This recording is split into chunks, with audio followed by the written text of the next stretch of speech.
Hello and welcome to Glory Goals. Hello. Hello, Hi. We're here with one of the Yorkshire puddings. that's me. It was our second choice of the Yorkshire puddings. Adam couldn't make it. Oh, the understudy, the toad to his hole. Jamie's the work experience boy. that's it. I'm not going to insult you on your own channel, so. No, crack on and insult which one you want. Just crack on, mate. Crack on. You got to give as good as you get. What is that? What you brought me on for? Like comedy fights? Well, Ryan's unavailable, so we haven't got Ryan, anyone to the pick boy on. ain't here, so we had to go for the next best. When's Dave getting here? I don't know. We're still awaiting. We said Dave, best. We said best. Dave's the only one out of the four of us that's lost an event. Right.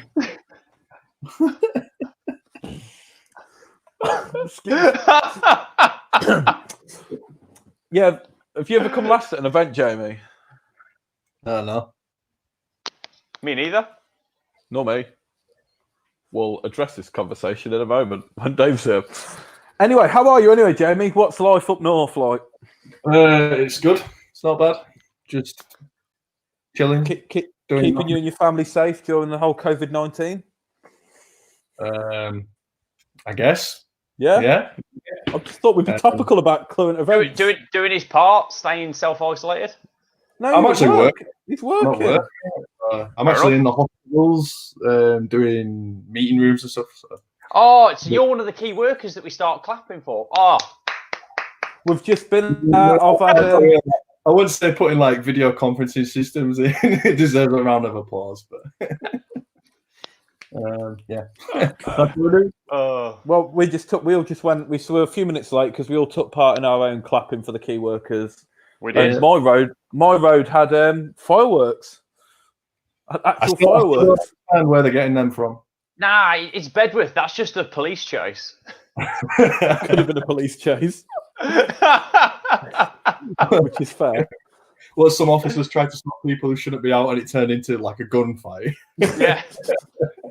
But you live in a nice place. I heard fireworks. Like- but I heard what I can only assume was fireworks. I didn't see fireworks. Very, very much. It's normally like, look, we ain't got a problem with you being on your sister, but I've seen you two in separate houses, so you shouldn't be together.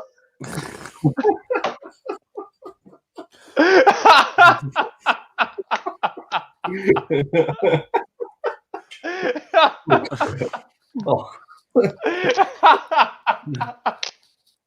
So anyway, Jamie, being serious, COVID-19's hit at a really unfortunate time for you guys. With obviously you starting your new channel. Oh, Gigi Dave's there. We started your new channel. Hey, Yeah. hi Dave. Hello. Oh.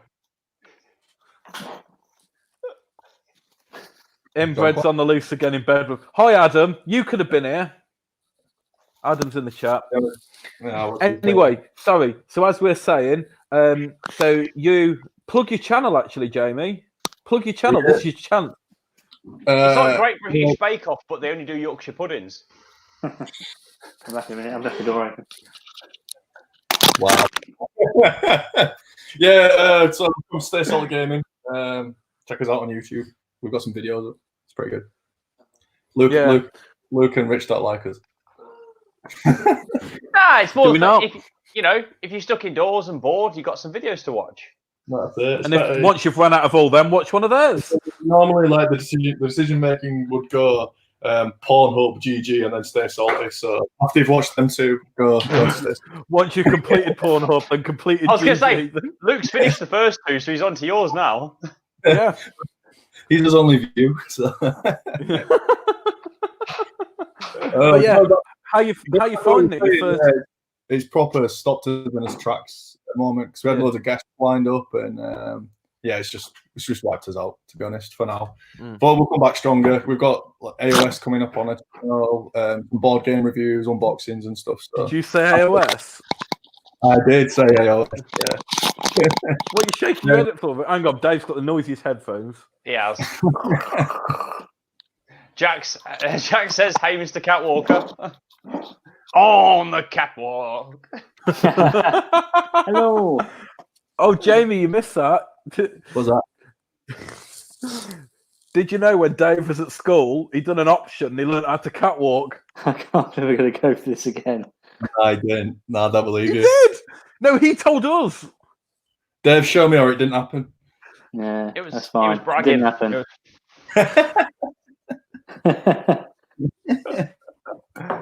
Oh. Anyway, so check out Stay Salty Gaming. You got like 3 videos up already, haven't you? 3? Yeah, we did like 3 videos. We did a batch like while we were testing and stuff. So we just threw them all up quick, and then we were going to go to regular videos, and then obviously all this hit. So that's what we down basically. But you ran an event as well. We did run the first event of the what we're calling the season championship. So there's like 4 events and then an invitational at the end. It went really well, that first one. We didn't sell out, but there were a couple Jamie. of events. Yeah, Luke came. Don't get better. What? Don't get better. Just Sorry, play Dave meta. plays Union. He's talking about playing meta.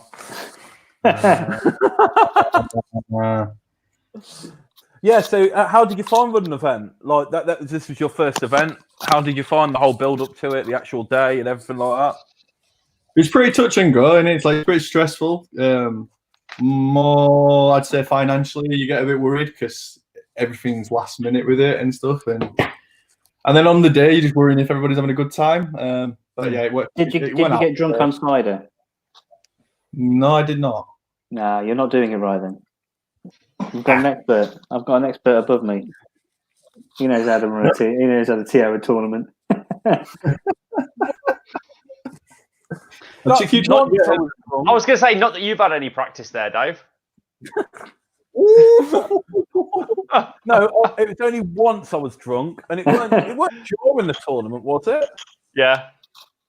You started at lunchtime, mate. I can't defend that. Like 10 a.m, you were like, beer me, let's go. Oh yeah, I had 2 ciders in between round 1 and round 2. Normally I would defend you, but there's the evidence to I support bought it. you a beer, didn't I, Jamie? Round 1 at the Masters, didn't I? Because you had quite a rough match. That was round 2, wasn't it? Round 2. I played Steve Cole and probably had one of the best games of my life and still lost, and it was back and forth, and it was there. Someone like, yeah, it's great, and then played Mason's round 2. I can't remember the guy's name, but it was lovely, and literally everything missed all the time. You couldn't And hit a carry to play. Luke, were you there when watching when he needed something like 6 5s off of 6 dice to kill a model, and he got it? It was 11 a.m. on a Friday I was drinking, Jack. There you go. But yeah, that was I felt so bad. It was that Mason's guy. I was like, oh my god, literally everything. What could have you took defeat from the jaws of victory? Everybody's had one of them dreams, right, where they go to punch somebody and it does nothing, and you like fists bounce off of them. It was that, but Gilbert. But yeah, I really enjoyed your event at Leodis. Yeah, it was a really good day. Thank you. Rich went. I did. Hi, Rich. I was there. You took. What did you take? Engineers. Engineers. Yeah. Engineers. So it's all good. It's all good. I'm getting on all right with engineers. We'll see how they get on now. I can play new pin voice. New pin voice is good. Now, but the list, Now got my new painted pin voice. Yeah, she looks good. Is that your commission? Come back. Yeah. Sweet. Yeah, I can't. I'll send you some pictures in a minute, Jamie. Yeah, nice. It's the same guy that my alchemist. Yeah. Yeah, I've been speaking to him. He's a nice guy. Really nice guy. Yeah, Zach's a cool guy. What do you Who's think? so meta? What? He's What do so you think? meta. Who's better? You, Rich, play engineers now. Don't get better, Rich. Just play meta. Yeah, my alchemists are in the post. Yeah, you won't be able to handle the alchemists. They're a complex team. No way. Mine are upstairs on the The center. skill you, Rich. You are. What's up, The Jamie? skill cap is beyond you, pal. No, I'll just take Luke's method and just ask you for all your secrets. Yeah, man. It works. You do that, and what you do, you take someone's secrets as a starting point, and then you perfect it and surpass them. It's the ultimate insult. I mean, You've got no defence there, Jamie. it's a great starting point. Well, again, I don't want to do it. It's a family show.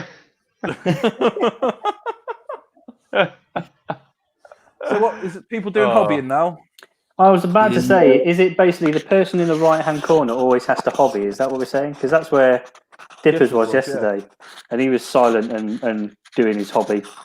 No, after that session, Dippers decided that all of a sudden he's a commission painter. If you've got it. He's like, hold my beer. I'm going to paint for money now. But is anyone else doing hobby, or is it just You me? are? What? Is anyone else doing hobby, or is it just me? Yeah. I will be Yeah, doing hobby. I brought my hunters down to attempt to continue painting them again, but I tried that in the last stream and failed miserably to do So any. you've brought your hunters and you have the nerve to call Luke meta. I love the fact that you're convinced that hunters are meta because Matagi got buffed. I don't know exactly how that makes them meta. He ain't even playing Steeljaw, Rich. So he ain't even matter in No, right. it's well, I'm yeah. To playing- be fair, I'm playing the worst Steeljaw- captain. I'm playing the Steeljaw worst and Vet captain. Minx. So It's only the worst captain. I've Because you been only playing- put 3 influence on her. No, 3 influence is I've been. alright. It's when you put 2 on it that's the problem. What's Sorry, Jamie. What's up? I'm saying I've just started playing Steeljaw on Vassal, and I love it. It's amazing. She's so good. She's a little bit. Yeah. She's a little bit bent, to be honest, but she's good. Like, Oh yeah, Smokes- I like the whole. I'm going to push those 2 people without rolling the dice. Put them 2 Yeah. traps down, do all that, and not roll dice. Yeah, she's nice. Like, Smoke's my number 1 babe, but Steeljaw's my new bit on the side for sure. She's so good. Smoke is legit. Smoke is legit. Oh, should we talk about the errata? Yeah, let's What do do it. Jamie, get the that errata? smile off your face as an alchemist player.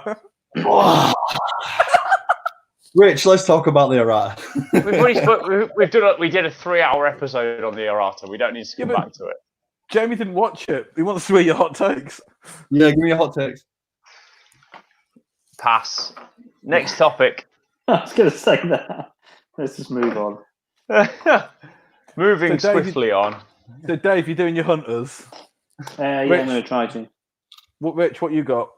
I've still got my Marvel. I've got my Marvel stuff, so I've got Vision on my painting handle. Guess Nice. I'm still doing lizards. Still. I'm trying to get a 2,000 point army done. Oh, Adam wants Jamie to talk about shepherds and his thoughts. Okay. Sure. Okay then. Okay, Sure. sure. Sure. I think the absolute bullshit. You get one. Everyone gets one swear, You got one. Everybody gets one. Yeah. I and mean, you've spent it. playing a game where you can get pushed 6 inches without rolling any dice and for no influences. It's a little bit too much, to be honest. Yeah, they're not good. They are really good, but they're not fun to play against. Yeah, Jack said that's a top answer. yeah. I think They your are. first comment. Why do you think Massively. Dippers were so fast to paint them up as soon as they turned up? Well, that's it. I mean, yeah, there's going to be a lot of people playing them, for sure. Yeah, definitely. I What mean, do we say? Coming to a top table near you. well, I played Sam Fika on Vassal, and I think my words were I enjoy playing the mirror at the top table. It's- Shippers, yeah. Crazy good. Yeah. Yeah, so You can't call him that. you can't call them shippers. Yes. Shepherds. Shippers. Dr. Death himself. When do I get my shepherds? We're What do you mean? I sharing don't it. play- Jack, We've got we're a sharing- GG set. We've bought a GG set, so Luke will be getting his dibs right in there. Oh, I want to use them first on the channel. At no point I've said that. 2 days before, he'll be like, Jamie, how do I play these? Luke's all about the channel wins. He is. You got it. And the long shanks and the events. Just wins in general. I always have this like imaginative situation before you guys put a video up, and it's like you sit down, decide what guilds you play, and Luke goes, "Which one's more broke?" And then that's what he picks. No, literally, whenever we decide to record a video, I'm just sort of like, I haven't picked what guild I'm taking yet. I haven't picked what guild I'm taking. And as the days get closer to the recording, Luke gets more and more frantic, asking me which guild I'm playing. Just so he can start strategizing. Just counterpick. Yeah, but then exactly. But then you'll know what guild I'm playing. I'm like, well, I'm playing this. You're like, well, I'm not telling you which one I'm going to play. But I was like, but you know what I'm playing. What? I deliberately don't pick a guild right until the end to keep it fair. But then you already know what I'm playing. Either. Yeah, but if I haven't picked a guild, I don't know what to use against you. You haven't vocalised what guild you've picked. There's a difference. Not really. Now, children. Oh, it's all good, Mr. Meta. Mr. Meta. Oh, it's all good. It's all good. So yes, it's one of them. It's one of them. Oh. But no, you're right. There'll be a lot of shepherds on top tables. Yeah, they do seem to be. The health pools as well are crazy. Like, but that's farmers' thing. 22 health, and the situations that you can make with them are crazy. I think it was turn 1. I was playing hunters, and he pulled Steeljaw 6 inches back towards his team, and had both dogs, Shearer and Herder, crowding him out. So you had to deal with attack 10 Herder. And this was Sam's first game as well. I mean, he's a good farmers player, and he'd already worked out that he could do this on his kick turn. So it's I think he was like just doing like momentous free damage anyway. He left Steeljaw really low and killed it. But then we realised after the game that the position and the way that he had because he got the ball back as well, he could have literally hit momentous 2 on my mark every time and generate like 12 momentum if he wanted. That's just insane. It doesn't make any sense, does it? Really? No. There's a footballing team that can do like that kind of. It's got quite a lot of damage output as well. I think so. The argument that the people who play them, they're going to be like, oh, they don't do much damage. You've got to set it up, and I agree. You do have to set it up, but once you've set it up, it's landslide damage. Yeah, it is. But it's the same as Corsair, isn't it? Yeah, it's similar. Yeah, similar. And I think it was. Corsair can't do momentous 2. No, but I meant like where you've got to do setup to do the damage. Yeah. Yeah, but you're getting momentum damage. I mean, like I said, I've only played 1 game, so I mean, I don't want to throw them under the bus straight away. But on first appearance, I think they're ridiculous. Yeah. I mean, that's even before I've played with my main guild, Alchemists, as well. I mean, we're not going to get through them health pools. No. Ridiculously high. It's just got to be. I was going to say, it's the same with the farmers. You just look at them and you're like, yeah, okay, cool. You've got literally everything. Your thing is massive health pools, and everyone has 2-inch melee, and everyone has 2 damage on 1, and this, and they just have everything. So I said, because they don't really have a gimmick, is in the fact that their gimmick is they have everything. The gimmicks, I suppose, the gimmicks are harvest markers, isn't it? But so I described Shepherd like farmers. I always describe as like having the best toolbox in the game to combat anything. Yeah. Well, I feel like Shepherds have got the best toolbox to win a game. Yeah. Okay. Yeah. So it's still the last toolbox, but it's everything's aimed at winning a game. Whereas farmers are more of like, no, you can't do that. I'll stop this. Shepherds are more like, no, I've got this to do this to win. Oh, guess what? And this to it's crazy. Exactly. I'm dreading when you start seeing Shearer and is it Herder into Shearer and farmers? Lamb. Shearer and Lamb. Sorry, yeah. Herder's the captain. Oh yeah, Well, when you see them in the farmers. In some situations, I think you'll see like Lamb and Plowman play together, and then with 3 Reapers, I think that'll be a pretty decent team. You're still getting 4 Harvest Markers out. They're probably just going to offer you Lamb. You kill Lamb, and then they get 5 Influence, or they get counter charge back online, or do you know what I mean? Yeah. Okay. Sure. Yeah, it's. You know what I mean? I don't play Farmers, so I don't really know. But I can see it. No. Do you think with these changes, right, to the more football-y type players who are coming into play in Farmers, do you think Grange still sees a table? No. Do you think Grange still sees a 12? No. I think you'll just see the festival turn 1, bump everyone forward, and now you just have even more strikers to put in your team. Yeah, and I still think the times that you see festival are very. Again, I think she's a toolbox captain. That's it, and that's the only one I can think of where I'd play. Yeah. Because Threshers. But it's like they've gone. Like, what are our one weakness? What's our issue?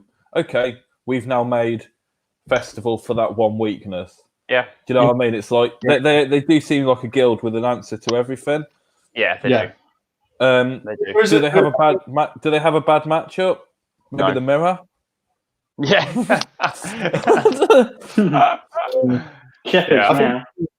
Shepherds. Farmers still do have an element of skill cap, but I think you could be mediocre with them and still get really good results. I think we kind of showed that when I played the first few games of Farmers, didn't I? And I kept losing, and then once they click, you're like, so this is how they work. Yeah. You said that a couple of times, Rich. You've played Farmers a couple of times and said it's kind of the harvest marker placement is a bit tricky, but if you get the hang of that, then as soon as you get that's it. You're done at that point. Yeah. That is the critical skill to learn, and then once you've got it, you're away. Yeah. They're a strange team. I think they should. I think they need a little work, to be honest. Yeah. Shepherd. My hot take is that they're top tier. Yeah, definitely. They've sort of bumped Miners down, and then Shepherds have just come in above. I still think Miners are just as good. So, what's your thoughts on the Miners changes? I don't think Miners are just as good, but I think they're still amazing because obviously they have knocked them down a little bit because there's still things that they can't now do. But I think they're still amazing. So I think the changes, like you were saying, Luke, the change to Miners is that they had too much to win anyway, so they just brought it back, but they're still going to be at the same level. Does that make sense? Do you know what I mean? They had too much, and they were still winning. But even though they've taken that, I still think they're going to win. Yeah, they're still really good. I mean, did anybody use Mule's momentous damage? Yeah. Sometimes. I don't think I've seen it. I've seen him throw people off the pitch, but I've never seen it's not your go-to path to victory, but it's sitting there on the back burner going, I've got this if I need it. Yeah, if you change I think that's way big. do you know what I mean? Yeah. I used to do it a few times. It was when it's if there was someone in the middle of the pitch, like basically once you've got the crowd outs and that who were too far to throw off, you'd start doing the wraps. And to be fair, right setup, Shaft does the damage if he's got the crowd outs. Yeah. L. Adams said, so without having any condition removal, he thinks a knockdown heavy team could stand well against them. Against Azimuth hitting netted. Yeah, against Shepherd, I think. Yeah. It's true. Potentially. But if he decided to play Navigators against them and then she just popped that trait where she puts close control on everybody, what are they going to do? Yeah, they're just sad at that point. You know what I mean? They have got a tool for it. I think if you can put what Siren's for, isn't it? Siren for the passing back. Yeah. Especially if they've got a kicking boost from Shearer. Yeah, do they get that? They won't get that, no, will they? No, they won't get that. Friendly. I don't know. I just think they're really good. To be fair, I think a 6-inch pulse. I think a 6-inch aura of close control is just a bridge too far. Well, yeah, especially because you just said you're really excited about new pin buys. How are you going to get the ball back? Yeah, because if you look at it this way, right? Look at the other auras of special rules that you have in the game, right? Protect those close is a 3-inch AoE. Yeah. We've got a comment. Animax or Animo has said, as a minors player, the fact if I need for some reason to go to a 2-2 game plan, I no longer have a way to do damage and generate momentum, so I've lost that with the change. So yeah, there is that with the. Yeah, no, I agree. Yeah, but so what I'm getting at is how often do you flex the 2-2? Depends. If sometimes getting that third goal can be a right pain at times. It is. Yeah, it is. Yeah. They can just push people off the pitch without actually rolling your dice there as well.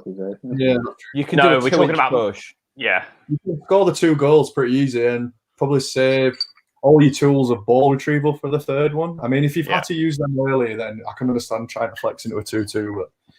But I like to say Chef's legendary for. I did see Fraser play Adam at the Sheffield event, and Fraser missed 4 goals and still beat Adam 12-2, but he beat him on takeouts. Minus against Union. I was like, wow, this is just unbelievable. 4 goals. But that is Fraser, so Fraser's. True. Fraser is Fraser. Fraser's the GG master. Fraser is the GG master. Yeah. He should wear it to events. I'm a little bit disappointed he doesn't. I would. I think I'd wear it all the time. If I fucking hell, I would wear it all the time. I'd wear it to work. That's your one, Rich. You what? That's your one swear, Rich. I didn't swear. You did? I didn't. I said I'd wear it all the time. You said an expletive before that. The word after was hell. Okay. Sure. Oh, before that, maybe. Yeah. Okay, so Animo said, not often, but say versus Fish, you get the 2 goals before you say when they're received, and you have to swap to the 2-2. Yeah, but it's not often. Yeah. Yeah, I get that. I do get that. They've lost that. Yeah. They have lost that completely. But then But would you rather, interesting question, would you rather have lost that or lost some of your goal prowess? One thing that hold on. They have lost some of their goal prowess because Salvo got nerfed. Yeah, but Salvo was like captain level powerful at the time. And all he needed to do that was have 4 influence and a momentum to essentially be a 6th cap. I think he didn't need that. I still think he's phenomenal.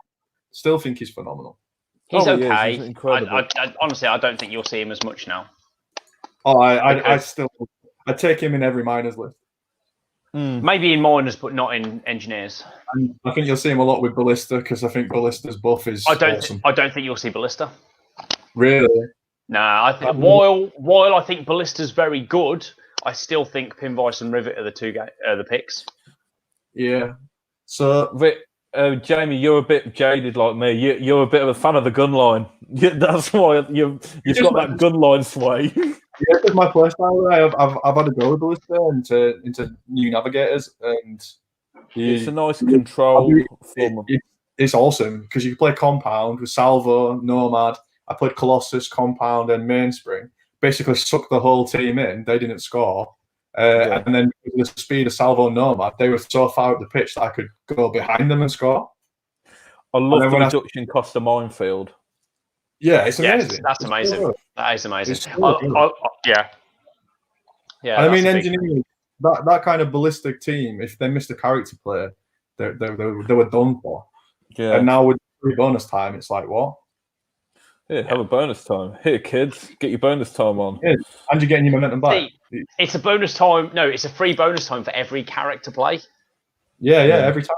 So if you receive with that team and you're doing your character players and you're passing the ball about, you know what I mean? Yeah. It's insane. And you've still got Breach, which is legit. Is it Breach still called Breach? Amazing. Yeah, it's still called Breach. Love him. So, interestingly, Jamie, nearly called you Adam then. Oh, don't insult me. Sorry, you were the second choice, so you know.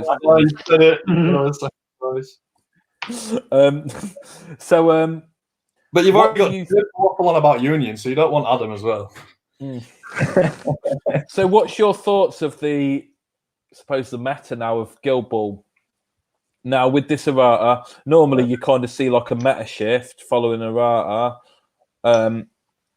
What's your hot takes on the changes with like you're likely to see across the table?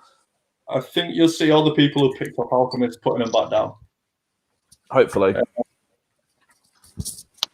I don't think you will. You will, because that cat's basically going to average 9 damage now instead of 12. And I think 12 damage average in the game is massive and what a lot of people look for. I think they'll all buy Shepherds. I think Navigators works.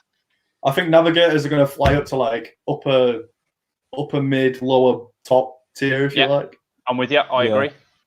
Engineers probably same, maybe a little bit higher. Because I think Pinvice is legit now, to be honest. Yeah, she is. And Rivet was always like amazing. Rivet is quality. He's really good.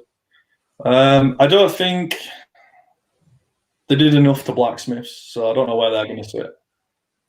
Really? Do you think you should have given them more?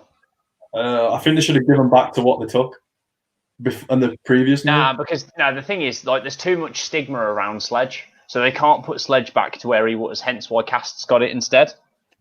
Yeah, Cast is just like ridiculous. Oh, Rich is gone. Yeah, I think she's good. I do think she's good, but I don't know. Cast I don't think they did enough. It's not more Sledge. It's more probably Sledge. I think Sledge needs a 2-inch melee back. To be honest, but I think the problem was because I've been against Sledge at its worst. Oh, Rich is back. Yeah, hang on, that's Spider-Man. Hey. So I've gone against Sledge at its worst, and it was a case of, was it the 8 damage someone had left on him or something like that? So we had pile driver. He went, okay, I'm going to hit you, and they didn't roll the dice. He went, okay, I'm going to take the 4 damage.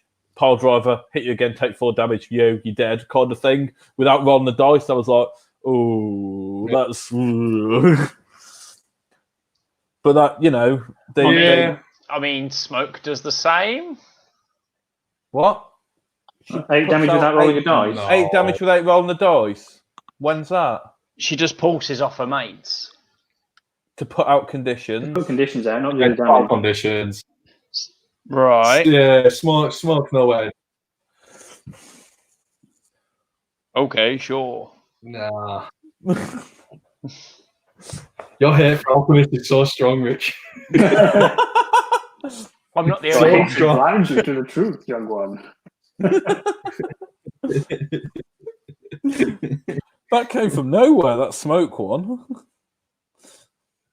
The Sledge one, that's why he's gone down to a 1-inch melee, because there's like some interaction. So with it, he used to be able to walk up to a 1-inch melee and just go 4 damage, essentially without rolling. I know you're meant to roll the dice, but you didn't have to roll the dice. Well, I figured the 1-inch melee and is to encourage the charge, isn't it? So that he gets a free knockdown on the charge. So effectively, they're saying you have to spend 2 of your influence to put a knockdown on, otherwise you might get pushed away. So you can take the chance on them, whoever is not escaping, or you can spend 2 of your influence, and it dials down his damage, then, doesn't it? Yeah. The rest of his stuff is. Not really, because we generally charged anyway. It makes him less efficient in a. Where's his knockdown? It makes him his less knockdown was free in a 12 cap team that more valuable for. That's the thing. I mean, when I pick teams, I play for efficiency. I think that's why I love Alchemist so much, because they are so efficient. Because they get everything for free. That's bait. That's bait. That is bait.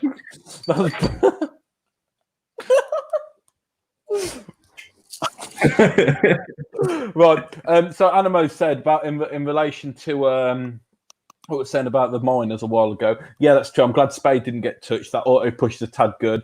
I think you take Salvo in miners. He's one of the few ways to knock down players that you cannot get into easy. Yeah, range knockdown in any guild. And then all the ball retrievals, amazing that they've got. Yeah, range ball retrieve. Well, he can still knock someone down and retrieve. I'm a big fan of Culverin. Yeah. Yeah, but it's when you then need to. It's at that point. It's when you then need to go and get the ball off somebody who's holding it, who either you can't knock down. That's when he becomes nowhere near as good as he used to be. Because there's turns where you don't need his character plays. There's turns where you'll need to attack. You are? The people that you can't knock down, are you on about like resilient models? Yeah, like resilient models or sturdy models or things like that, or models that, basically. But then, like I said, there's not every time you actually need to knock someone down. Like I'm saying, there's times that you'll need to charge someone, have an additional attack, and then shoot. Yeah, because now Salvo can't get the ball off a close control model and score a goal. He can, but he can knock down. He can range knock down, jog, tether ball, score. But he can also can he not shoot for damage? Can't he? Has he got like a? Yeah, he can shoot. He can do the shoot to reduce the kick, but like he can knock them down from range. Yeah, jog up, tether ball, score. Wait, it's even more than that, isn't it? Because he could knock them down, do damage, and then he's got Swift Strike. Swift Strike. Yeah, so the damage is a 2-inch dodge. Basically, it's jog 6, 2-inch dodge in. Yeah. Tackle for the ball. You've still got another influence if you need to get the tackle again. Literally, all I'm getting at is the number of times since I've been playing them, the number of times he needs to jog, knock someone down, get the ball, and then go from there. There's just so many occasions where he just needs 4 influence. But for a squaddy, that is a hell of an activation. Not really. General football in squaddies can do that. It's a knockdown from range, I think, is the main thing. No, I agree with you there, but like I said, it's not always the time that you need that knockdown from range. But he's not a striker, is he, though, to be fair? He's a winger. He's got a winger with an 8-inch kick. That's like Vitriol. Grace is a winger. Vitriol's a striker. Grace is a winger with an 8-inch kick, I think. She is. She's a winger. So she's either a winger or a midfielder. Yeah, it's not right. I don't know the difference with how they categorise them. Do you know what I mean with the different things? I don't think it means anything. Because otherwise you'd have to have like one defender, one goalie, one forward, one of each. Wouldn't it? If you had to pick a player on position rather than... Is Smoke still a defensive midfielder? Smoke's a defensive midfielder, yeah. Yeah, marshalling. There she is in like the Pirlo position. And I only think she's got that position because of the chemical breeze thing. She's obviously meant to be behind people and pinging it off. You know, nice short 4 dice kick. She is. She's like the Pirlo of the team. Andrea Pirlo. You know, foot on the ball, looking up, picking the passes. Magic man, in and out. In the passes, but never does. She just goes and scores or keeps the ball. Yeah. She's a free kick specialist. She is a free kick specialist. Can you imagine if they give her an 8-inch kick? Can you imagine Richie's face?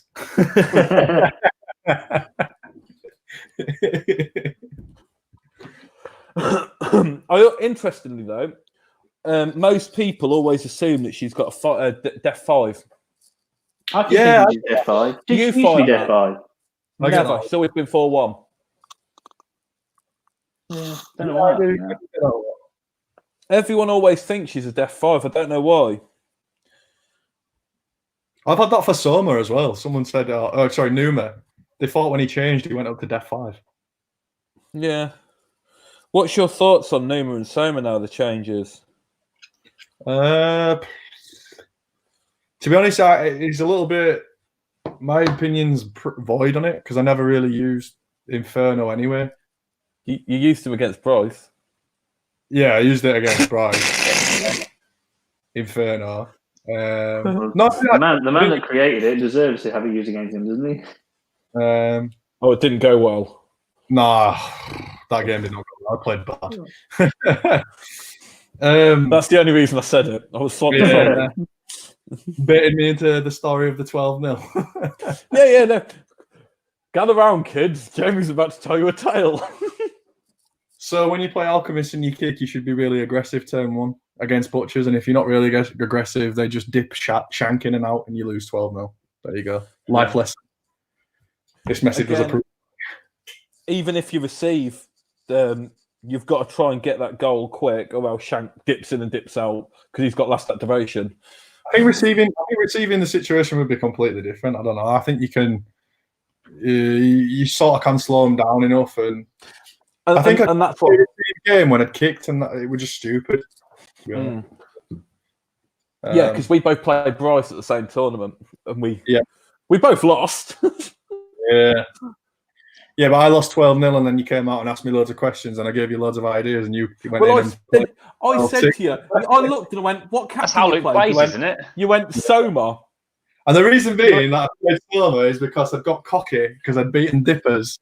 The whole day, you and me were talking, going, if we get butchers, smoke is a drop, 100% to butchers. I looked over, and there's bloody Summer on the pitch. I was like, I looked through the window, what are you doing? You were like, I don't know, mate. I don't know, mate. What happened? I got Gideon, dropped him.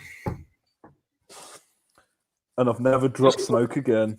I've also got this sweet you thought because it went well against Dippers, the same thing would work against Bryce. I'll use it against Bryce. That was his thought. That was the sheer arrogance of him. Now he's got his own channel. I wouldn't say it was like a conscious thought. I just did it, and I was like, subconsciously, hold my beer. I've got this.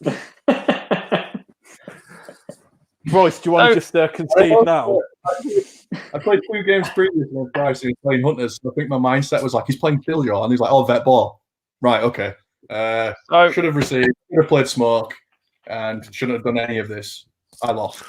So Luke, how many points did you score against Bryce?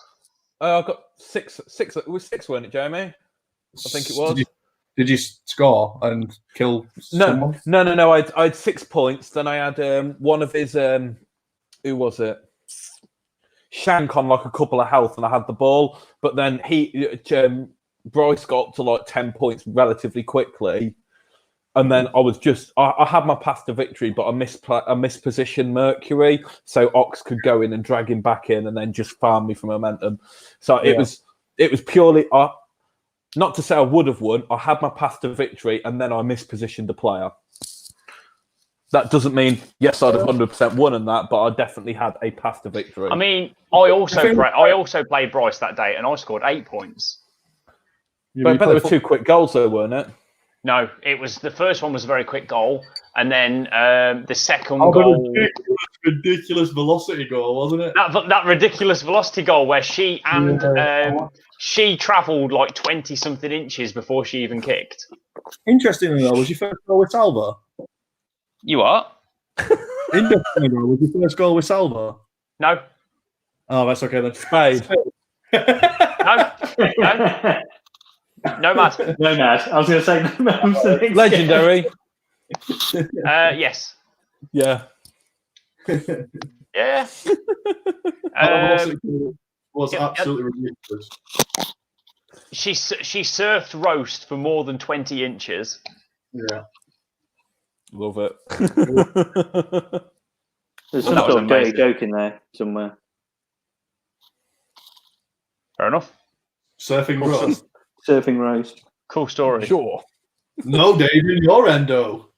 In your endo, young man. In your endo. Dave's never been called young man. I love the slide digs as well. So we've got Luke 12-6, Rich 12-8, me 12-0. Yeah. To be fair, what we basically do is that if we're going to talk about Guild Ball on this channel, we should get Bryson here rather than you 3 losers. Is that what we're saying? All right, Spoonie. All right, hold on. Whoa. Luke, have you won an event? Yes, Rich, I have. Yeah, his own. Oh, yes, Luke, I have won an event. Jamie, have you won an event? I have won an event, yes. Oh, awesome. Is it your own, Jamie? No. Nice. Have you won an event, Dave? No. Winning's for losers. No. On the subject of losing, Rich, have you ever come last in a tournament? No, Luke, I haven't. Have you? No, Rich, I haven't. Jamie, have you? No, I can't say I have. I've never lost to Bryce either, though. Have you ever played Bryce? Have you ever beat Bryce? Don't let facts get in the way of a good story. No.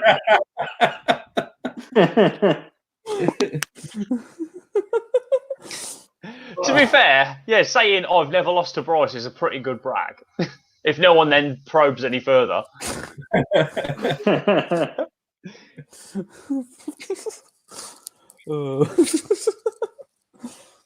In all honesty, though, I played Bryce 3 times now, and the first 2 games were 12-8.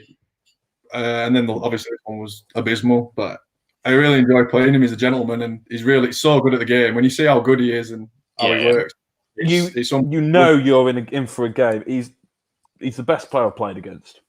Yes. Yeah. I've played against. Have you played against Fraser? No, I haven't competitively played against Fraser. Played against Fraser as well at a team event at Travelling Man in Leeds, and that finished 12-8, and it was Midas versus Miners. And that one was an amazing game as well. And the way that guy thinks is ridiculous as well. I've had conversations with him, and he's just like Matrix, just his numbers. He takes the lead out of his side and plugs himself into Guild Ball and then plays. But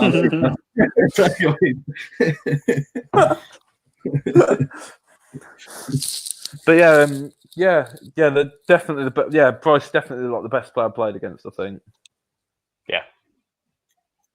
It's true. So let's talk about our most fun Guild Ball memories, because that's quite an interesting subject to talk about, and it's something that Dave suggested. So I'm assuming Dave's got one ready. Well, no, I was just kind of thinking, because we had this conversation last. I can't remember what day it was now, because I was going to say last week, but it wasn't last week because I had 2 of these in a space of about 4 days, I think. Yeah, we've done Thursday, Monday, Thursday. Yeah, we kind of got on. I think towards the end of the last one, we got a bit kind of not heated, but we kind of got into this big debate around balance and and teams that aren't balanced at the minute and things like that. And I said, a lot of the time you play the game, I always feel like I'm playing a practice game for a tournament if I'm playing Guild Ball. And if I want something narrative, then I tend to play another game. But actually, I thought back and thought, I've got, there are some fun things that I've done in the game that I really enjoyed, and I would still recount now. And a lot of it's kind of, it is the janky stuff, because I think obviously Guild Ball is a game of numbers, in that most of the time you're looking for that kind of 80, 90%, whatever play that's going to get you something. But I'm just not that very good. I'm not that good at doing that kind of stuff. So the kind of stuff I do is completely outlandish normally, and people are like, I wouldn't have seen it coming at all. So the kind of stuff I remember is kind of season 1, my sort of decimate snapshot goal to beat an Alchemist player in the first tournament I played in, back in the old Heroic Play days, and that was Blackheart was like heavy burdened and engaged by Midas, and he dodged away out of 2 inches, tackled the ball off Midas, managed to reposition himself to hit somebody else, then made a pass that was like -2 dice with needing a 5, gets that, and then decimate snapshots 3 dice needing 2 5s and scores it, and that wins me the game. And it's just like, it should never have happened. And if I was the opposition person doing it, I would have been incredibly annoyed about the fact that I pulled off about 4 or 5 different random things that shouldn't have happened. But it comes off, and you walk away and you think, oh yeah, I enjoyed that. And they're the kind of things that you remember. You don't remember the 80%, 90% guaranteed shot on goal, or the, I've got to hit this guy 3 times and do 2 damage, because they're normally kind of nailed on. So I suppose it's that really. It was that kind of thing I was suggesting we could think about, but I don't know, because I'm a bit more of a chancy player, so I'll do things like that where we've kind of random fun things that I'll think, well, I'm just going to go for it because I'm not really playing the odds. I'm not looking at it thinking, oh no, there's got like a 2% chance of success. Never tell me the odds. Yeah, never tell me the odds, kid. But yeah, so I don't know if other people have those kind of things that they've done whilst playing versus me, because I've got quite a few of them. But I think that's just the way I play. So just quickly nip into the chat, but I've got a story that I can tell you. I've got a Guild Ball tale. So Jack said, I'd have to agree, top players tend to best experiences. Played Coon, but absolutely shit in it. But was probably the best game of Guild Ball he's ever played. Oh, there's your Didn't one. swear. No, There's that was a your quote. one. That was a quote from the chat. Doesn't matter. That's his one. Beeping Everybody it. gets Beeping one. it. Yeah. Rich, Absolutely beeping Adam's it. favourite one was going in the box. His favourite Guild Ball memory. Someone's going Yeah, in the yeah. box. I can't deny it's a good Guild Ball memory. So my one was season 2 or season 3. I think it might have been season 2. It was one of the tournaments at Bravo 1. Yeah. And I was playing against Adam from Black Country. And he was playing Masons and I was playing Alchemists. Now he was 8-6 up, and I had the ball. No, 8-4 up. He was 8-4 up. He was, and he had the ball on Flint, I think it was. So this was back when Vetcat had Witness Me, where if he killed someone, you got 4 VPs and then they got 2 VPs. So I went in with Vetcat into his Flint and put Flint in the bin. Then obviously I blew up. He died. So then it went up to 8-10 to him. The ball scattered off to, I think, Midas, who was just coming back on the pitch. Midas then ran forward with the ball. We'd only had like a couple of minutes left on the clock. So next activation, Midas went, ran with the ball, passed it to Vitriol, who was crowded out by 2 players. Passed it to her, so it was he was only 3-8 at that point, so it was 3 dice needing a 6 to get the ball to her. Then she took a snapshot of 2 dice needing 2 4s, and she got it to win the game. I was like, yes. But if I was Adam, I'd have been fuming, thinking like, right, I'm 8-4 up, I've got the ball, my next activation's Flint after he comes in and does that. I should have this. Yeah. But it was like Vetcat spiked to kill him, and it was just a series of events that could just go, and I was like, yes! Yeah. So that was one of my final memories, which really, by all rights, I should have lost that game. Yeah, I think that's probably the difference, isn't it? I should have lost my game, but reversed it with the junkiest movement ever. Yeah. Rich, you got any tales from the pitch? I'm sure there's like plenty, but it's just I don't know. I kind of just like live game to game. like a lone wolf party, like a wanderer, Rich. I have no enjoyment in this thing called Guild Ball. I just need the victories. The salty tears of my opponents are what sustain me.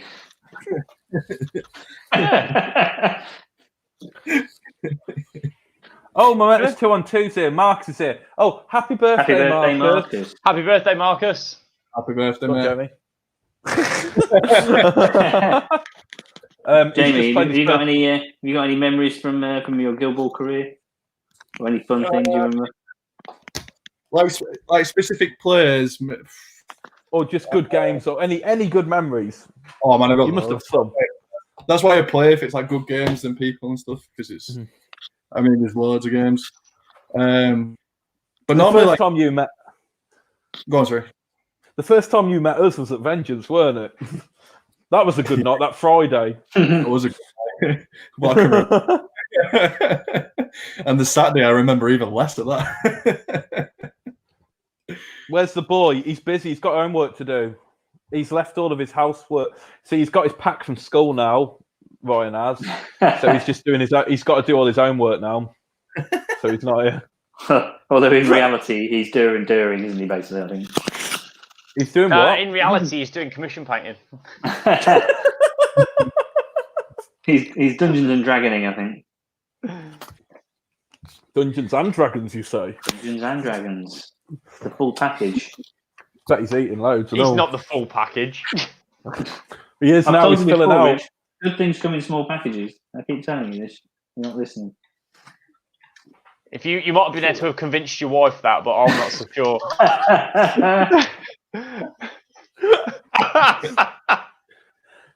So anyway, good Guild Ball memories, Jamie. Tell us a tale from the pitch. Oh.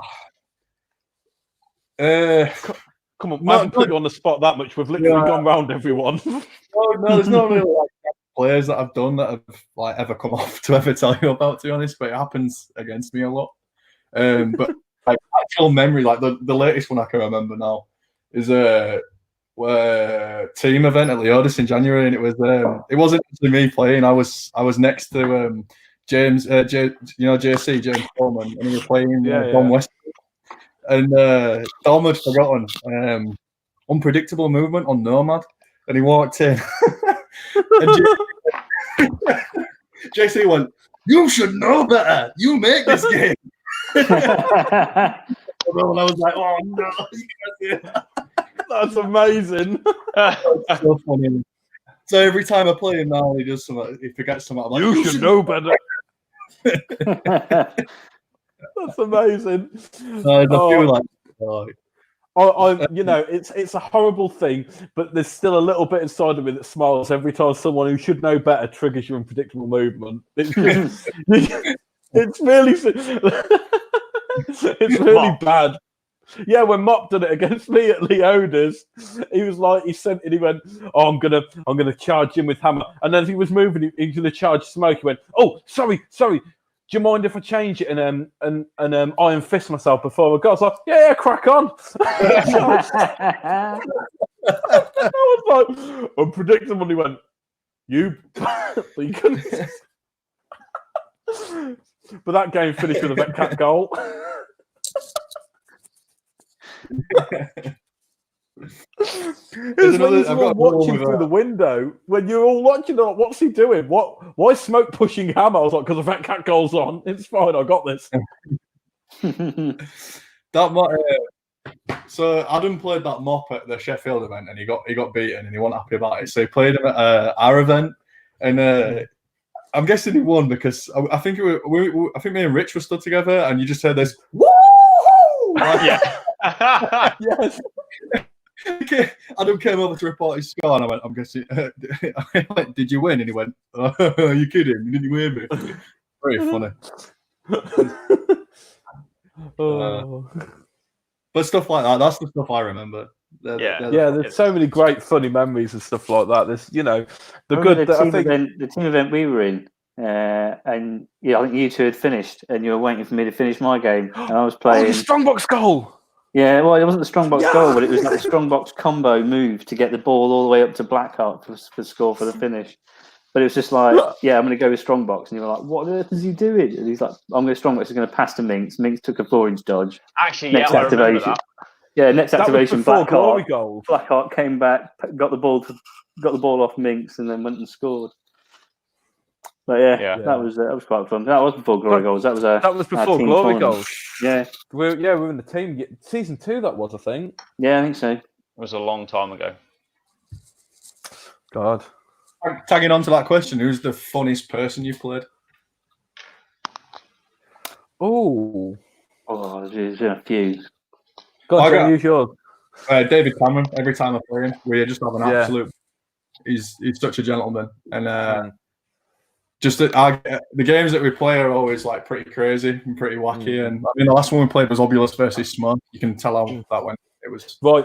I know who mine is. Dan Best. I love playing Dan Best. Our games are always mental. I've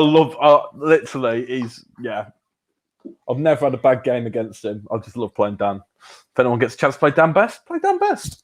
Yeah, he's a good guy as well. Yeah. He's part of the brethren as well, Luke. He's part of what? The brethren. Yeah. Oh, you alchemists stick together. If I was talking about the nicest opponent I've ever had, it's got to be Mr. Harwood. He's just really polite, and he spends most of the game worrying about your clock. He's like, "What's your time? What's your time?" Dan Harwood is the kind of guy to buy you breakfast the next morning. Didn't he turn up to an event once and want to win best sportsman, so he let his opponent pick his captain? No, that was David. That was David Cameron. David Cameron wanted the ticket to vengeance. So that was a heroic play event. So what he'd done, he let his opponent pick his captain and mascot, and then also he baked cakes for everyone. Every opponent, he baked them like homemade biscuits and cakes and stuff. Yep. And he was giving away free. He was giving away free blisters. Free hugs as well. He was giving hugs instead of handshakes. Nice. He didn't win that ticket, did he? Though, did he? He did. Yeah, he did. Yeah. He put the work in. Fair play.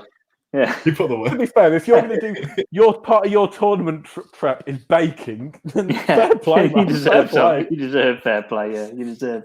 Yeah, that was for a V3 ticket. That was. Everybody else is making Rocky montages and he's baking. I can imagine him with a penny on. Just... Even Rocky had a montage. Yeah. Well, that'd be amazing. Rocky Road. We'll be jerks. Turn up with Rocky Road to an event. Yeah, I think it's really good to talk about because there's a lot of negativity around the whole Guild Ball world and that, but there are like those memories and that are great, and like the amount of people we've met through the game is just incredible. Yeah, the community is the best community. And that's the thing, you find people who kind of leave the community but are still like involved in the community and come to stuff like Mike and Zai from Sheffield. Yeah, they were planning on coming to the last Glory Goals event, the one that we had to cancel because of COVID-19, just to come and hang out for the day with us because they're not really playing Guild Ball at the moment, but they still want to be part of the community, which is amazing. Yeah, that's true. Half the fun I have is kind of reconnecting with people, especially when I used to go to tournaments a bit more often than I do now. I kind of went down to Clash of Guilds 2, and that was really good. Just as a good weekend with Mark and Andy. And then there I met a couple of guys from Southampton. 2-3 years later, and just reconnecting and kind of chatting and like it was like I'd seen them last week sort of thing. And that's the sort I like about it. It's nice. Yeah, definitely. Yeah, it's cool. It's true. So, Jamie, you're going Vengeance, aren't you? Yeah, I will be doing. Yeah. Yeah, us too. That's gonna get back in again. No shot ball though. Shot ball on the night. We've got to do the 3 captains, 2 squaddies thing each, like 1 captain, 2 squaddies thing again. Yeah, that was amazing. When we played our multi-guild thing, and then Adam had to go because he was getting told off by his mum. Yeah, he was showing off. Yeah, he was showing off one, and then he got a right bollocking. 2. That's 2. Oh, I swear, bird. We need like an overlay to count the swears. Bing. But yeah, no shot ball. Not actually a competitive game, but after sure. What? Not actually in a competitive game, but after the game. That'd be stupid. That would be. Oh, he's gone. He did sound a bit muffled. It's because he's on dial-up, being up north. Up north, there's still an AOL dial-up. Who's crackling? I'm crackling. So Marcus has said he played Beard Minis Union versus Navs, lost on clock by 2 seconds, as did not have the chance to re-roll a kick from Ebb. Oh. Hang on, I'm just going to mute myself for a second. See, I'd have let you roll it. Wouldn't you, Rich? No, yeah. No, 2 seconds. 2 seconds. If someone had rolled the kick and then it got to the thing, yeah, I'd let him roll it. No, because it's still part of the same action, isn't it? It's still part of the same kick roll. No, but it's in the clock thing, isn't it? It's a weird one, isn't it? I think technically, rules as written, that's correct. But, meh. I don't know. Fair enough. It's one of them. Oh, is he not coming back? No, he's appearing.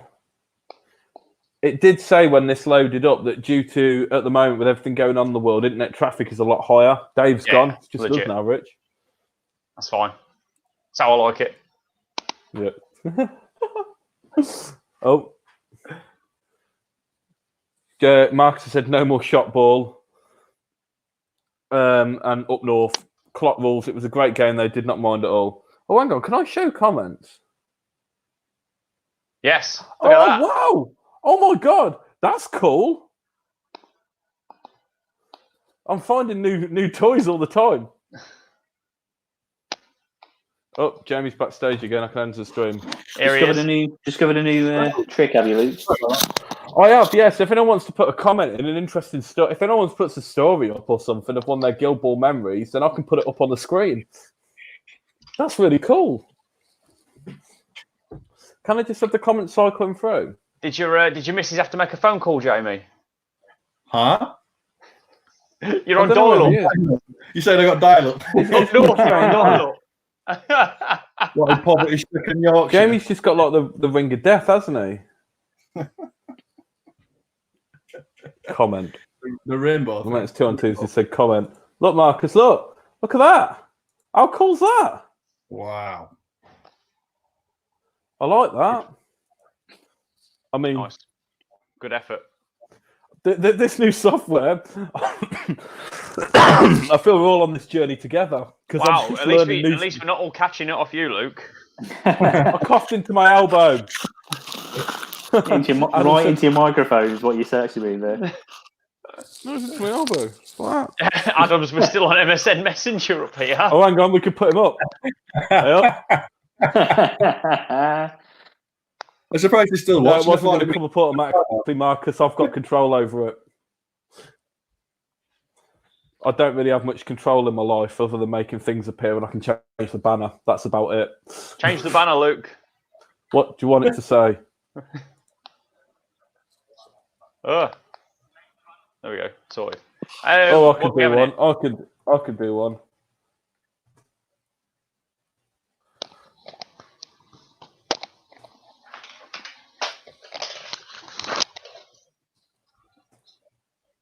You getting any hobby done, Jamie?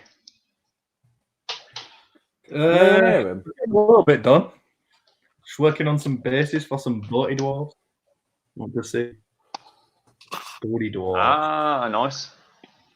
Why can't I see him? I can't hear him or anything. You can't hear Jamie? No. I can. Yeah. I can. Can I? Who Hang can on, hear try me? removing him and putting him back in again. Hello. No, I can't hear him or nothing. You can't hear him at all? No, I can't see him or nothing. Oh, I can see him. I think it's you, mate. Oh, there he is. Hi. That worked. Can you hear me? Yeah, I can hear you fine now. Yeah, I could hear you all anyway. Oh, weird. Sorry. Have you got all four of us on screen though, Luke, or have you got like one person showing? It's just the person that's talking. Maybe you've changed the video. No. It was just something. It looked like a connection thing. I see. Goddamn technology. I think he's just trying to subtly get rid of you. Oh no, I don't need to be subtle. I'll just do that.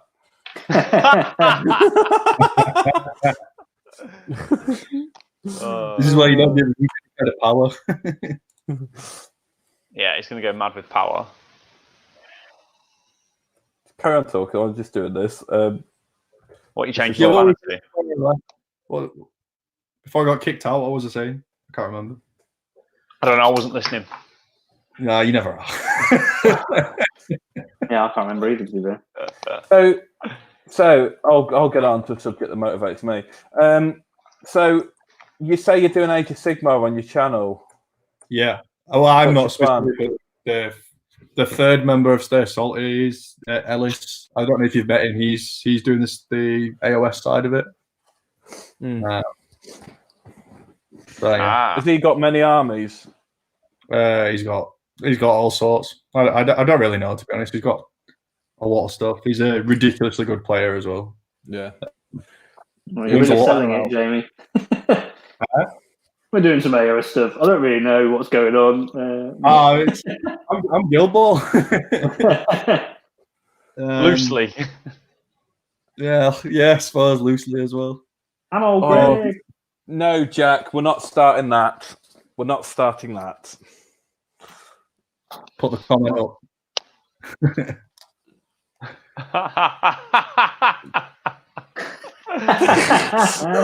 Yeah.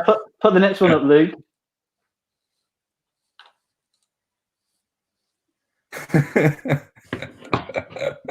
I was thinking more Jack's next comment.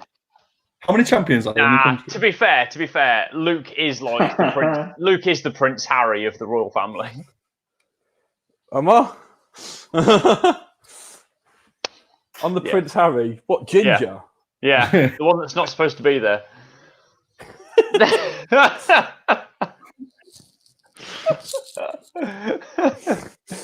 What, like how Prince Harry's not like true royal blood? But that's none of my business. That's what I was getting at. So, Jamie, you've got a fan. Markson said he really is enjoying the Yorkshire Puddings channel.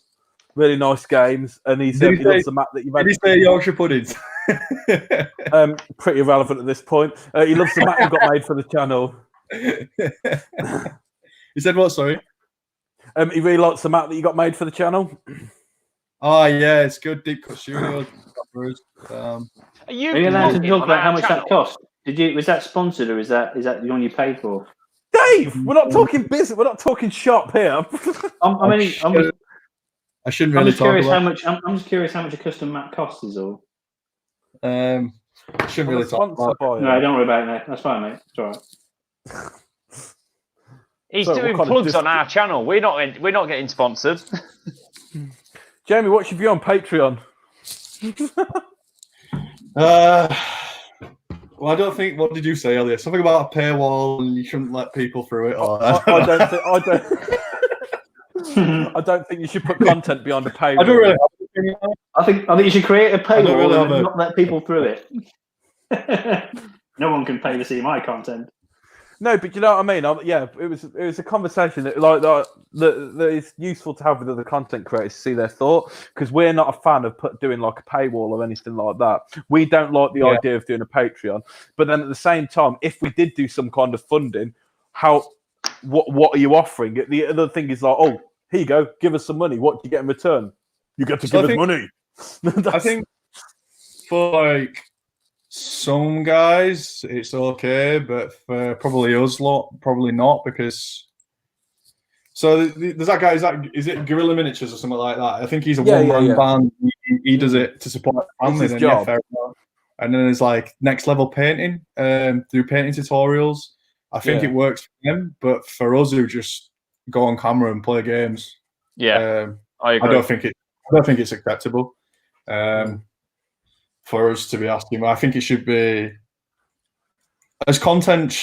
If as content's not good enough to be getting enough views to eventually get to the point where you can make a little bit of money through YouTube, then I don't know. Well, to be fair, you need to hit 1,000 subs before you get there. Yeah, you do. You need to hit that. I mean, Guild Ball's a game where you could get it, but I think it's unlikely. To be fair, I don't think there's a dedicated Guild Ball channel that's hit 1,000 yet. Beard, maybe? Beard's on 9.6. Well, TNG? I mean, I know they're not dedicated. TNG and Mantic, they're not Guild Ball. Right, okay. They still do Guild Ball. Yeah, but they're mainly Mantic. Yeah, they're mainly Mantic. I think we could... I think as channels we could maybe do a bit more for engagement. I don't know, but then I think the community needs to be ready for it as well. See, I think these are great. Beard's on 968. There you go. 968. Yeah. I think I really like the idea of these type of shows, like stuff like this. I'm really enjoying them during the lockdown. Yeah, I agree. And I think they're really good.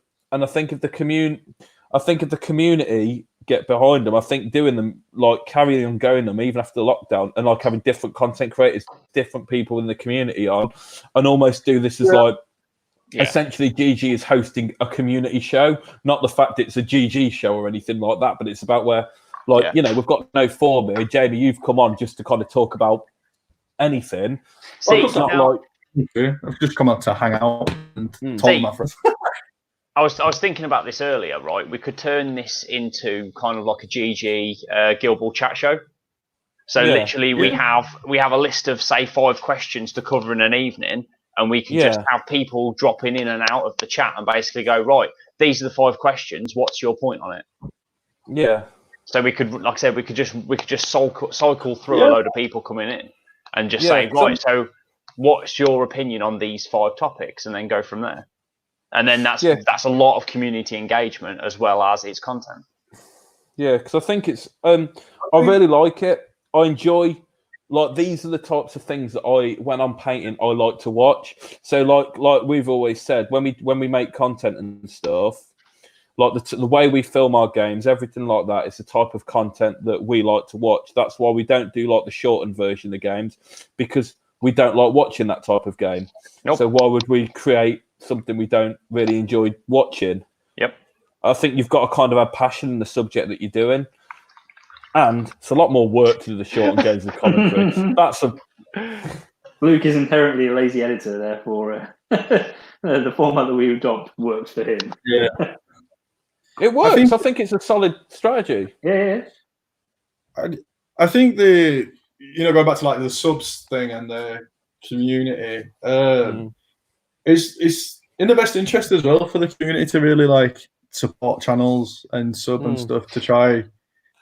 Because obviously there's a big fear of the game dying at the moment. I don't want to get into that conversation, but no. Anything extra that you could do and that we could do to strengthen the community or vastly grow it is a massive bonus in it. Yeah, I agree. Have you read the banner yet, Jamie? I think that's something that needs to. Frozen York,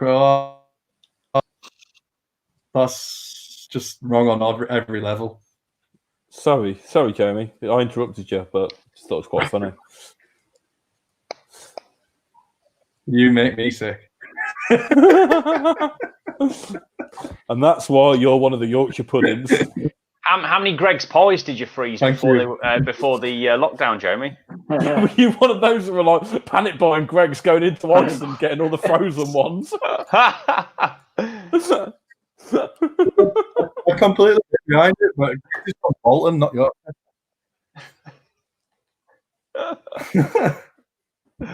So Jack said he personally feels some more involvement from SFG may help the community. Well, they are doing that at the moment. They're trying to do more from the live shows and stuff like that at the moment. Animo, am I saying your name right? I'm probably not. I don't know how easy it is, but I'd rather pay for merch with logos, etc., rather than pay to watch. Yeah, and that's one of the things we were looking at doing. We were looking at doing like some kind of merch store, because people seem to like some of our stuff. Like, they love our Momentum coins. Jamie, you've got some of them, haven't you? Yeah, I've got some. Yeah, they're cool. They're cool. It's just the thing. I don't think t-shirts work. I think that's the thing. But like your widgets, maybe. Definitely Momentum coins, because they're so good. They're legit, aren't they? They are really nice. Really nice. Well, we're currently on a bit of a hold because they come from China. Yeah. Probably are getting from China now, to be fair, because it's pretty much run its course there.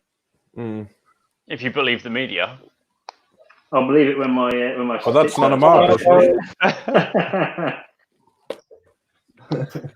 When my many Kickstarters start shipping. Jack, massively behind. Oh, hang on. There we go. Put that up. There we go. There you go. Massively behind SFG, but as someone who's just started pursuing the Facebook group full of sculptors doing Q&As, reading fluff in the background, it's very popular. Yeah. I think that's one of the things. I think they're trying to get back into doing all the lore and everything like that. I think they are. Like, Sherwin did the live show at the weekend, which was a lot of it was around the God tier type stuff. And I missed that lore show. It's on YouTube. It's on the YouTubes. Yeah, I'm going to go back and have a look at it. I haven't looked at it yet. Adam's just seen the message. So what the hell's going on with that rolling message? Frozen Yorkshire puddings. Prove me wrong, Adam. Aunt Bessie's all the way. Fight me. No, we were saying Tesco Blue Stripe label. Yes, as the smart price. They are superior to the homemade stuff. You've been brought up all wrong. Yeah, having been brought up on homemade Yorkshire puddings, there is no comparison, to be fair. But it's good as for a bit of banter.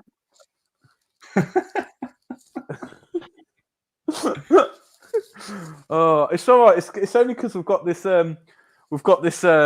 software that's really easy to use. It's just great. I love it. So there's a lot going on in the chat talking about Yorkshire puddings. Good. Can you put it to a vote? Can we get a vote? Frozen or homemade Yorkshire puddings? Is there any way we can do a vote, Luke? Is there a vote function? No, I don't think there is. Just put comments, frozen or homemade, and Luke can tot them up because he's got the power. Yeah. Oh, Frozen's won. No fucking way, man. Oh, shit. 3.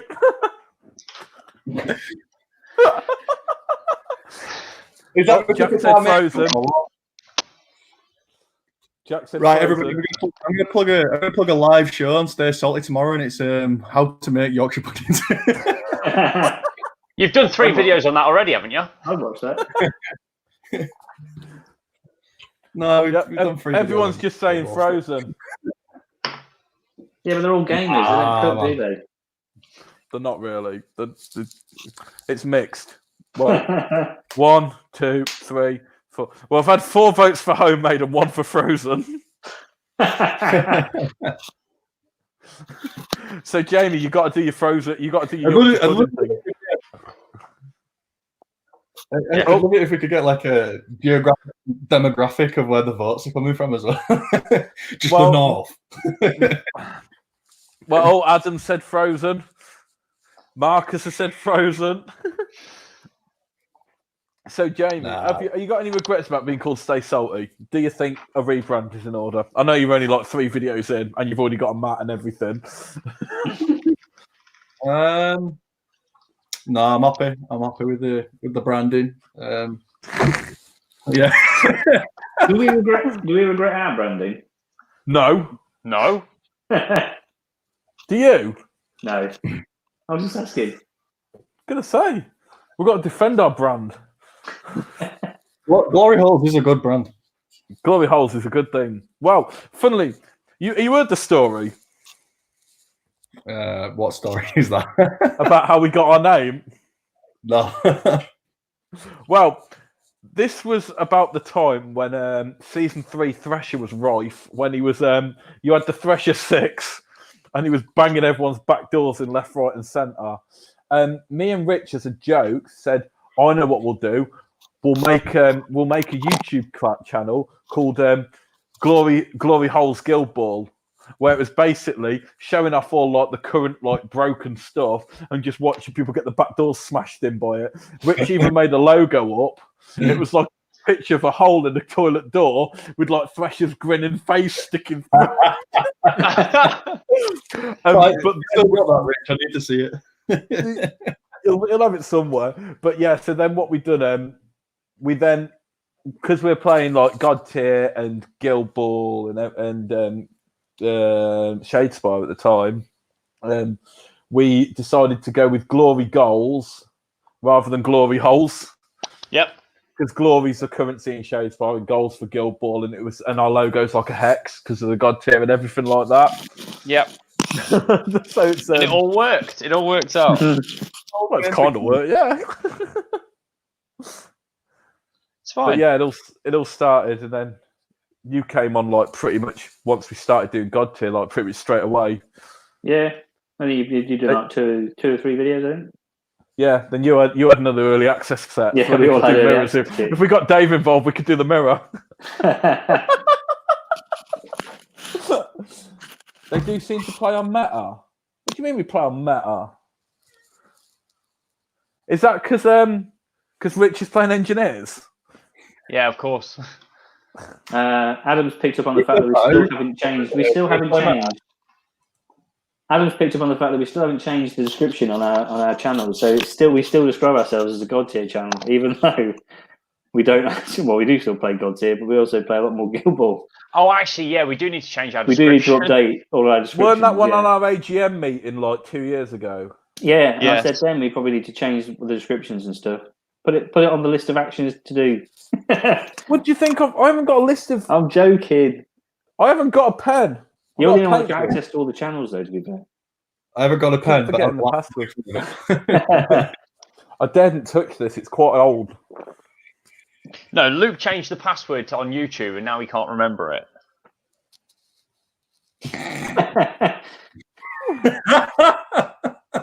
What are you on about? Rich locked us out of PayPal because he can't change his name by deed poll to Glory Goals. Rich put his name on PayPal as Glory Goals, and now he's locked us out of it. That is a true story. That's a true story. So currently, that's until PayPal. That's our third year. That's going to be on our third year updates. The video that we always do at the end of the third year for our 3-year anniversary. Yeah, our birthday meeting. That's going to be the funny story. Make sure you register yourself as a treasurer for the account rather than just the account name itself. Well, we know that now. We know that now. So we need to. One of us. We might have to have a competition, and then the loser or something has to change their name by deed poll to Glory Goals, and then get the PayPal account in their name, and then unlock it. Right, if we hit 1,000 subs, Rich will change his name to Glory Goals. Yeah? All right. Okay, sure. All right. Did you hear that? Okay, you all heard that? Sure. Okay, then. Sure. Mr. Goals. Mr. Goals. Mr. G Goals. No, it's when you log into PayPal, it goes, "Hey, Glory." Well, it doesn't at the minute. Adam said SFG royalty, and he can't even make an agenda. I'm not royalty. That's our corporate line. I'm not royalty. Did Steamforge tell you to say that? The company line is everything's fine. TBC. Can't remember. Everything is awesome. Everything is awesome. Yep. But yeah, everything. What's the next line to that? Everything is cool when there's no one on your team. Do you know what I mean? Don't sing it. Or yeah, we don't know if we've got the copyright to sing it. Yeah, we don't want to lose the non-money that we get. Or just the entire video, just the effort. No, it's only if you monetize. They just demonetize it, I think, if you do copyright stuff. No, I think they can take it down, can't they? They won't demonetize. Yeah. They can just shut your video down. Really? Team Covenant have had that issue on one of their videos, one of their streams. Yeah, but I don't think our singing, right, is anywhere close enough to the tune that people could even say it's I don't think it a would copy. Be. But why take the risk? I think it's a pretty safe assumption that we're not going to... I don't think the creators of Lego Movie are watching this. I don't know, they might be. If they are, if the creators of Lego, right? If the Lego people are watching, right? This is my plea to you. This is my dream to own. Granted, I could buy one myself, but I don't really want to justify buying one. This is my dream to own. You want Lego to sponsor Glory Goals? No, I want them to give me a Lego Death Star. That is my dream to own. I've wanted one since I was a kid. You know how much? I just want one of the most expensive kits, if that's okay. Yeah. Can we do a GoFundMe and I'll build it on camera, whatever, anything. I just want a Lego Death Star. You can do a GoFundMe. So actually, Rich and Dave, that's one thing we wanted to talk about. Around the WTC stuff. Yes. So Glory Goals going to the WTC. Yes. And we're thinking we want to do the commentary for we're thinking for the team tournament, the WTC, of doing like next level. So I watch a lot of Honest Wargamer. So if anyone watches him for for Age of Sigmar type stuff, his videos are like amazing and stuff. So he does lots of cool stuff. So we were thinking for the WTC of previously, people have done like where they only film one table at the top. Yeah. So they film one of the 3 tables. So we were looking at doing filming 3 tables. So having one with us commentating on, and then another 2 that are just the players are mic'd up and them games are recorded. We'd love to do that. Yep. But that's the plan. That's the plan. But I think we're lacking in equipment. We are. Basically. So we're looking at doing a bit of fundraising through events throughout the year. But the chance of that is diminishing. Yes. So we don't know what to do at this point. Okay, sure. Yeah. This isn't like a plea or anything like that, or a charity thing. It's just ideas of what we Please can help do. poor Luke.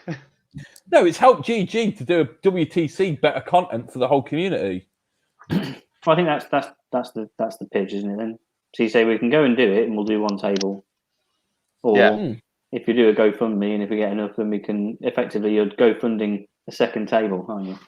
A second and third table, so the entire top table we can do the whole 3 things. Yes, I agree. Basically, because we want to do the best thing we can possibly do. But obviously, money's a thing. Without being all mercenary, we're not, we make no money off anything we do. And we've got enough to do. One, we're trying to beg, borrow, and steal off other content creators of what they've got for, like, what the gear they've got. I'm already trying to tap up Jamie for some of his gear. Can people not donate you cameras? Basically, what we need, what is it? We need 2 more sets of radio mics, 2 mixers, and 2 webcams. That's basically it. Yeah. So it's probably like 300 quid's worth of gear or something like that. 350 worth of gear or something like that, I think. Yeah. So it's not like a we need all of this to make this happen kind of thing. It's like, and then part of the thing that we were looking at doing to get the practice with the commentary throughout the year is of looking at us going to other events and doing the commentary there. So we'll go, okay, we'll bring all the gear, we'll set up, obviously for no charge or anything like that to it, just so we can get practice and start getting our stuff out there. Yep. While we're out on there. We'll even bring dippers as tribute.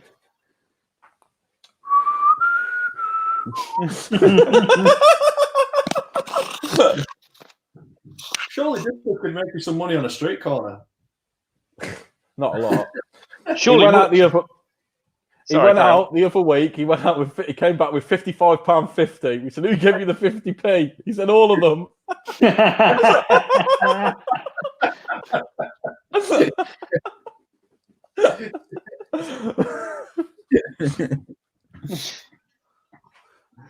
Yeah, so that was basically it.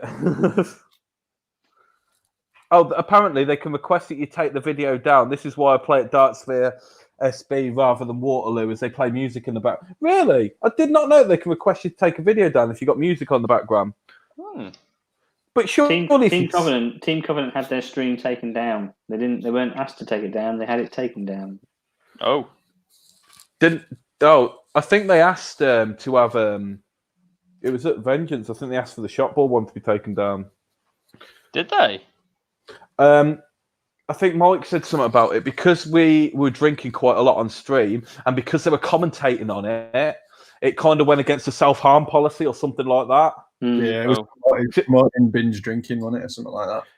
Because I think we had like 14 shots of vodka in like a very short period of time. Yeah. And because they were commentating on it like it was an actual game, it kind of went against like a self-harm policy. I don't know the details of it. Maybe after we plug this patent service on, Sherry should pay you 10%.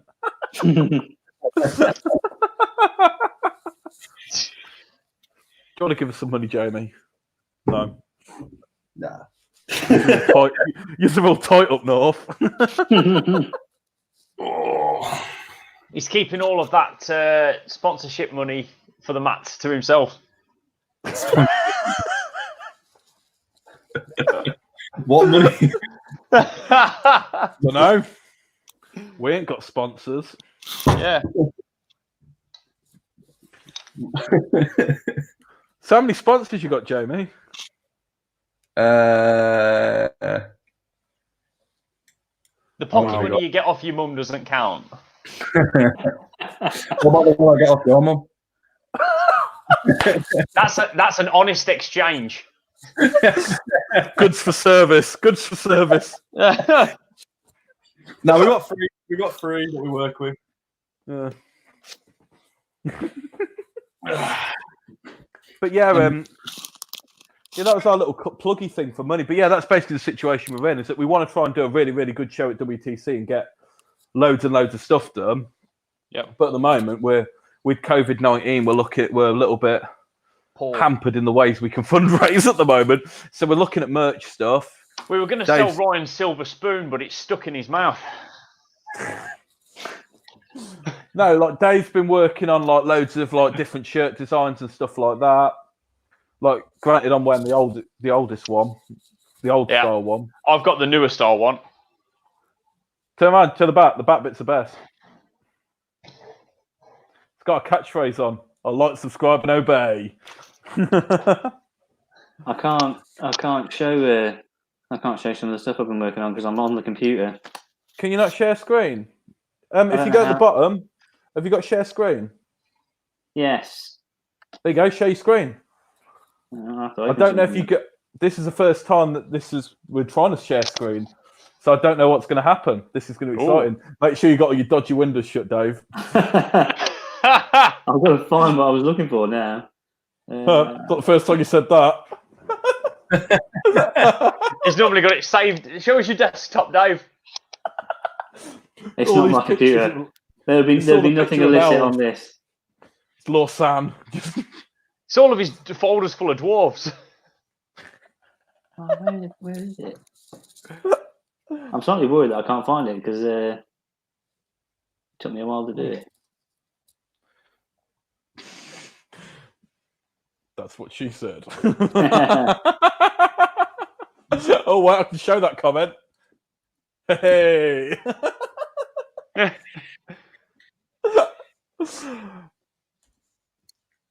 This is amazing. Oh no! Do people generally enjoy these streams? Because like we say to do hobby and that, but we're not really doing a lot of hobby. But I a bit really of enjoy hobby. them. Ah! What? I thought that was another swear. Oh, You.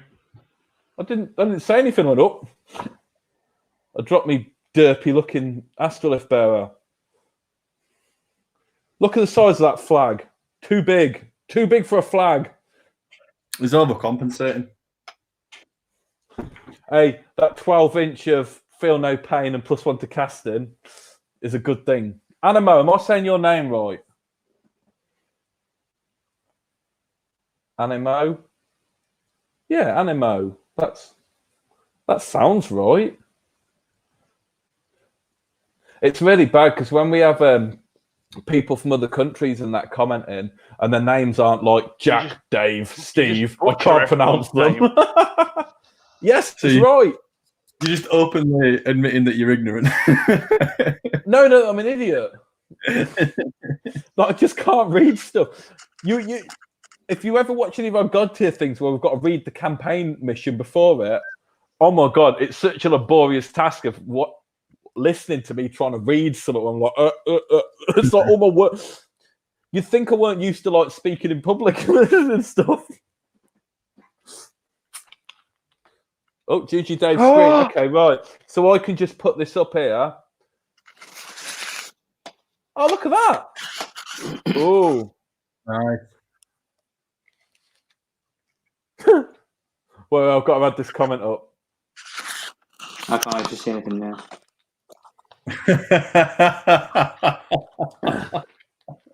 Dave, do you want to answer that? I can't see the comments because I've got the. It said, "Is it true that Gigi Davis is a SteamCon celebrity that signed autographs for people?" Who said that? Adam. I have signed one autograph, which I was convinced is still you lot goading him to get him to do it. Come up and ask for an autograph. Goading him. Luke, I've just sent you a picture. Right, let me see if I can. This is the very, very first sort of image. I found it, Jamie. I found the first picture. Right, let me see if I can make this work. Oh,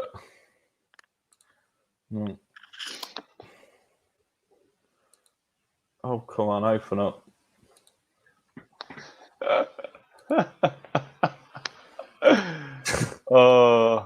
Oh, come on. Oh, right. Okay, so that's close there. Right, so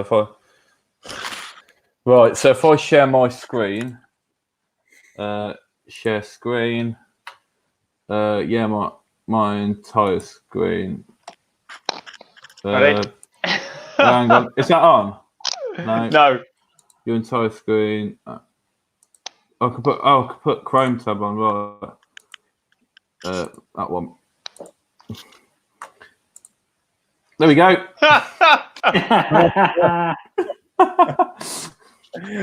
Yes. So that is what our original sign was. That's what our original thing was. We were going to be Glory Hole Guild Ball. I don't know why, guys. Better. What? Yeah. I'm not gonna lie, I think it's better than what you've got now. Cheeky bugger. I think you should revert back to Glory Hole Guild Ball. Are you going to consider becoming the Yorkshire Puddings, which is what the community is going to know that you are? If you become Glory Holes Guild Ball, we'll become the Yorkshire Puddings. But like, it's not really fair, is it? Why? Because we're kind of well known. Usually the new kids on the block. We're kind of a big deal. It's like you coming in going, I've designed a new phone. Apple, change your name to Orange. Luke, Tony Booth Lyden's asking what software it is. Is it StreamYard, isn't it? It's called StreamYard. The pictures above the Gigi Dave's head is completely free to use. So you can do 20 hours a month for free. But you've got to use their advertising. But if you pay for their monthly thing, then you don't get anything anymore. Yeah, you get unlimited and you can put your own brand in like and everything like that. WordPress, you can have a free account, but you've got to have WordPress written all over it. If you pay for it, then you don't have to have WordPress all over it. So if we carry on doing these, I'll probably end up getting a subscription. Yeah. Definitely. So because even if it's like for ourselves, because I just really enjoy them and I'm actually getting hobby done and stuff. Is it because we're on lockdown and Thursday nights generally our recording night? Yeah. So we'd have been recording with Shepherds tonight, wouldn't we? Yep, we would have. Let's hypothetically, what team would we have took into Shepherds? Would we have shown one of the new ones off? So would we have put we'd have probably put like Navigators or like Blacksmiths or what, one of the other teams that have had an upward change. Yeah, definitely. That's typically what we do. Yep, that sounds about us. What's your thoughts, Dave, on like Matagi? What does Matagi do for your team now? It's a nice ball retrieval. I suppose in theory it's a good. He can be a good threat on goal. To be fair, now that he's just got that, a free attack, one influence on him, he can still go a fair distance. In a SCADA team as well, he's got +2 move from the fast round potentially. And then a 6-inch range for ball retrieval.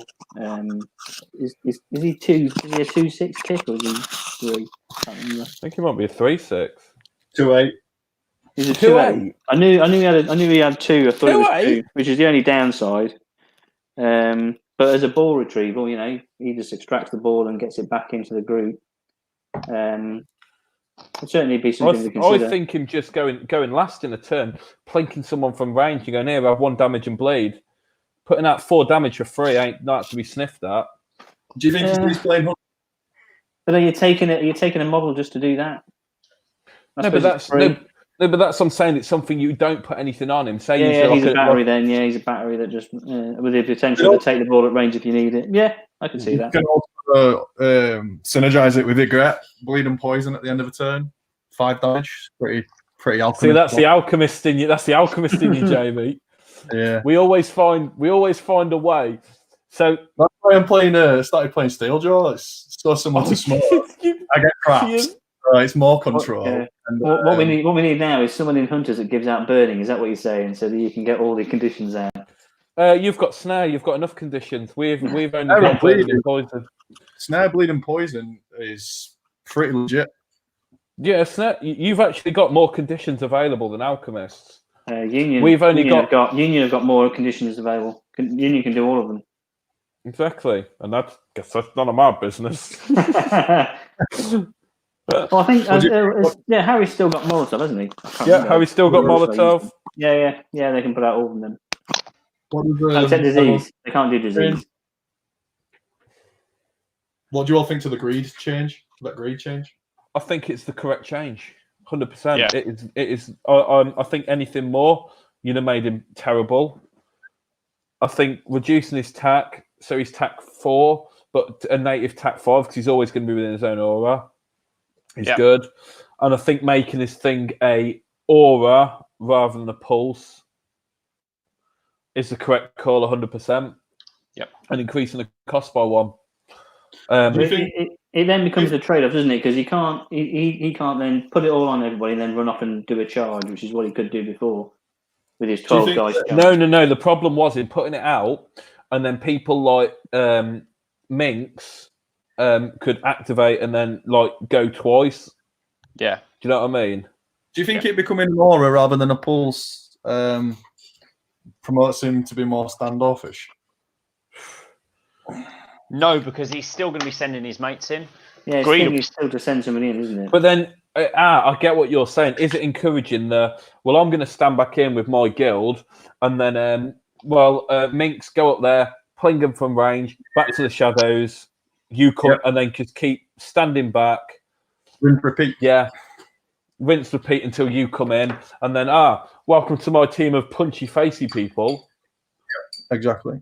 That's my worry, basically. Yeah, they could. Yeah, I think that's a. But that's only Minx putting out 3 damage though. 4 with tooled up. 4 with tooled up. Yeah, 4 with tooled up, and then she's got 4 influence on her. That's 16 damage. That kills most models in the game. Exactly. She can't axe throw twice. She can activate twice. She can't axe throw twice. That's correct. No, you don't need. Sorry, not axe throw. I mean, even going in. Should be that quick. She can go in. Your second window, and she's got an 8-inch dodge at the end. Yeah, that's what I'm saying. I think it's going to promote more standoff play. Which goes against the original design, maybe. See, I think. Do you think the issue is her having Back to the Shadows with the fact that she can do an 8-inch dodge at the end of the thing because she can't take second wind off Decimate because she had that since the day dart? I don't really know with Minx. I think Minx just needs a slight book change. That's it. I think because let me get it up because I can't really. I know it's like 1, 2, 3, 3, 4, isn't it? Something like that. You should have a gap in the middle. Yeah, a bit of a break in the damage. Then it might be okay. I think she should keep Back to the Shadows because it's she's low health. She's low health, so she is fairly killable. So Back to the Shadows isn't the problem. I think it probably is just damage potential, I suppose. And then I think that is the trade-off. I don't think she's you made last comment in the last stream. You said she's like the best squaddy in the game. I don't think she is. I think in greed she's up there. I think she's up there. This is give her an extra jog. I suppose the extra movement is what you're saying. The 9. It's the extra movement with the ability for greed to push her, then give a +2/2 move that she can use twice. So that's +4 move.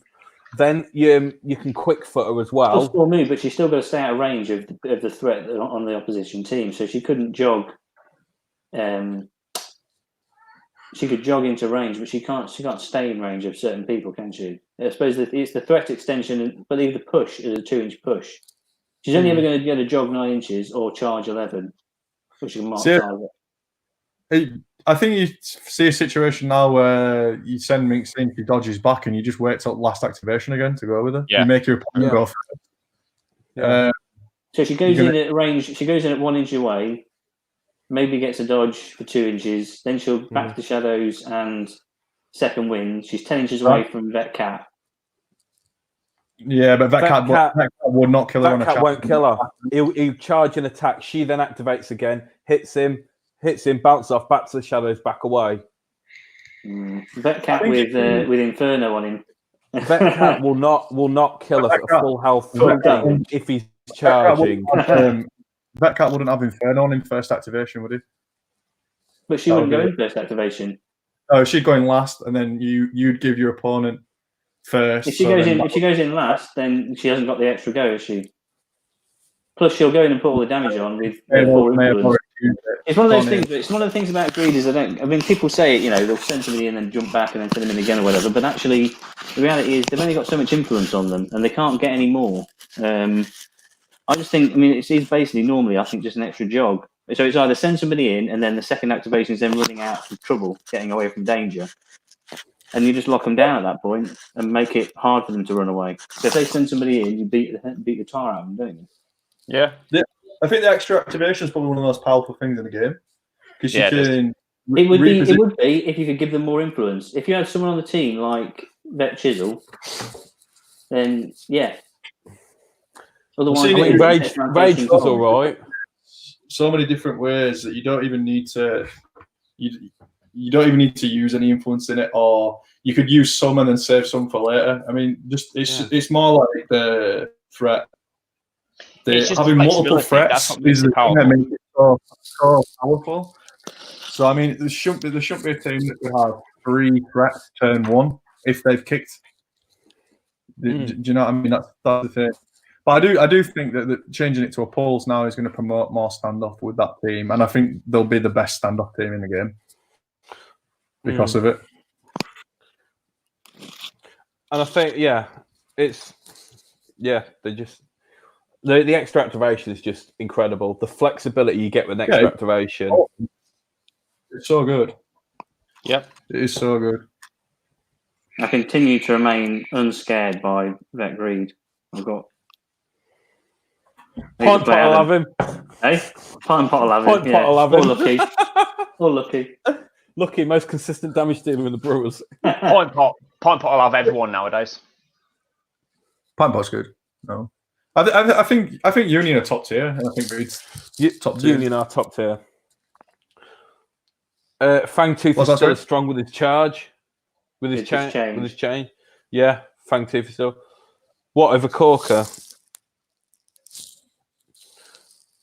What about what over Corker?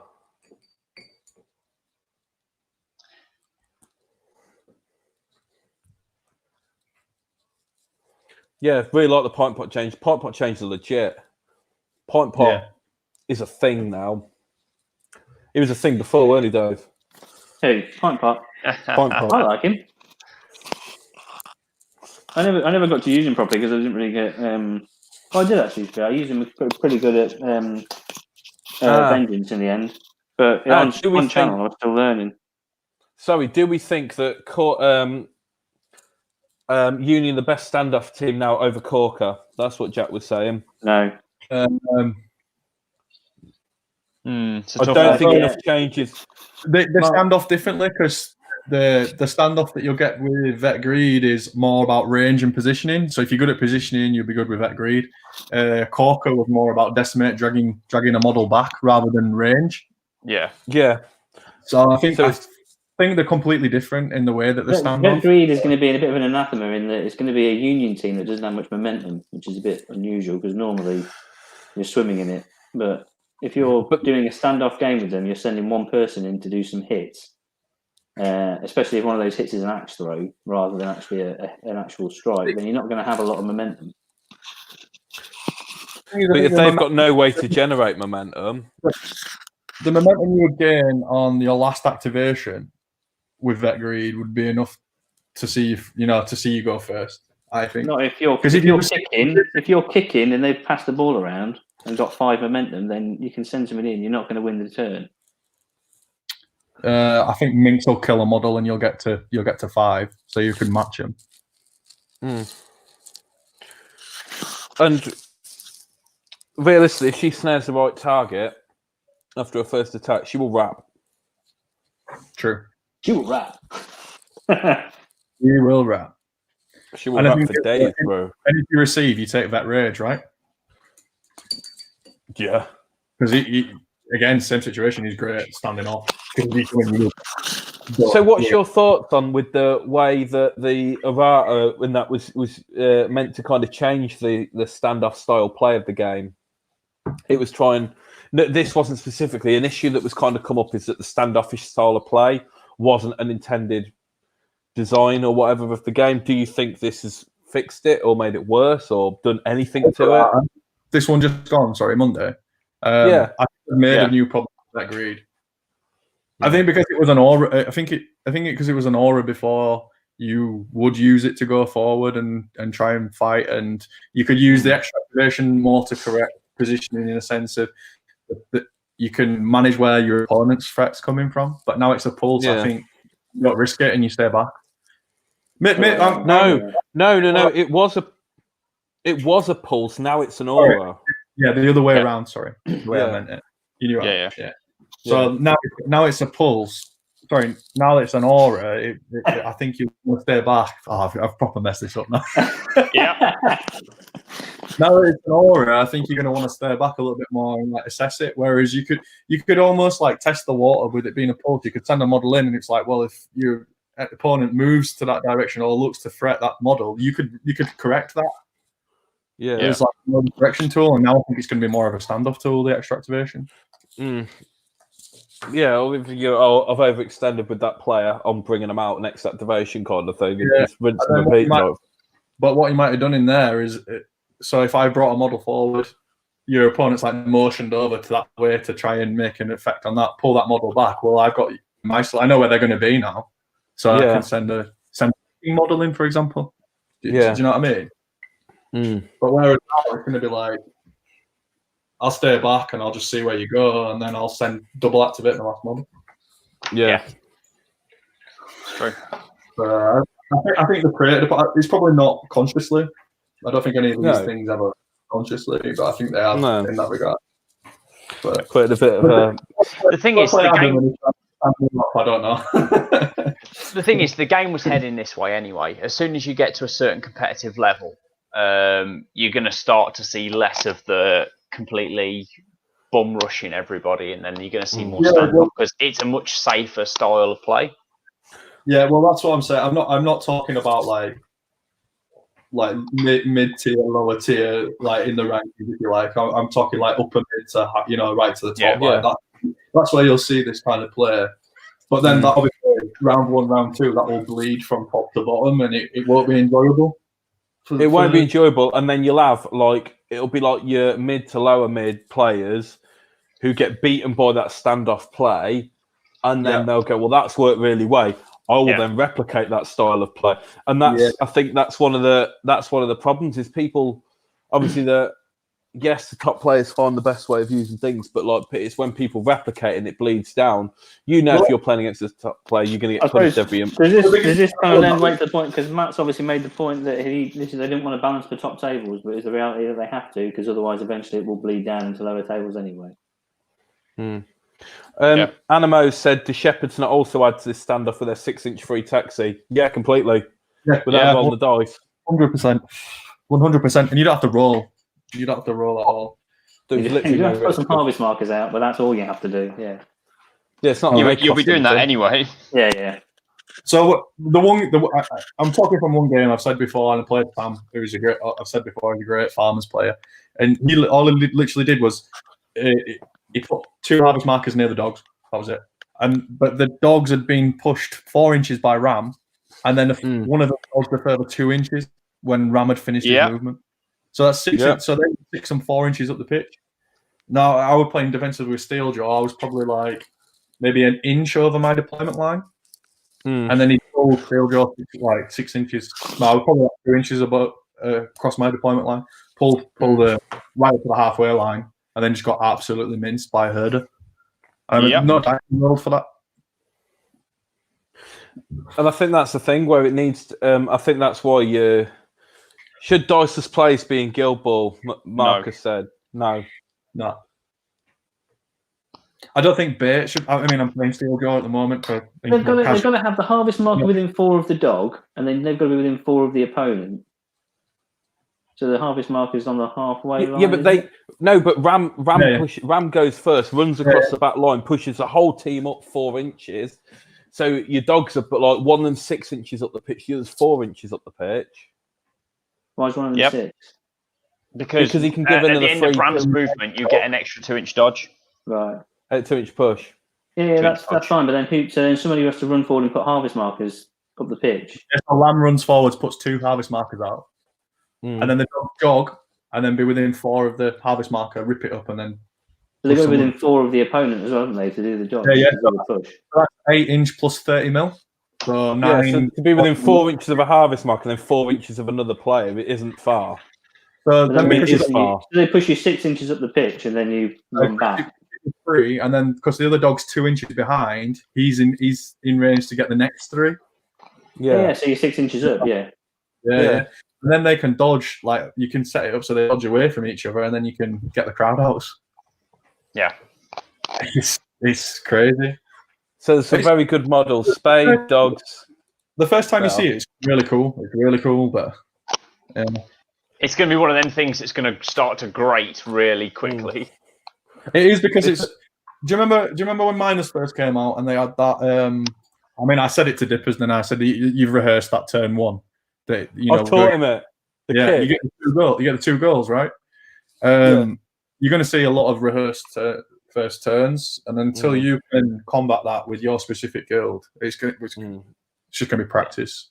Yeah, but I think that's my point. Is that I don't think free pushes should exist. I'm not arguing they should, but I'm also saying that anything that comes out that's new is going to have a slight amount of surprise involved until you work out, oh yeah, they're going to do that. So if they start doing that, I'm going to do this, and what to do to counteract it. Because all you got to do is kill the harvest markers. So you've got a fast person that can get to the harvest markers, kill those.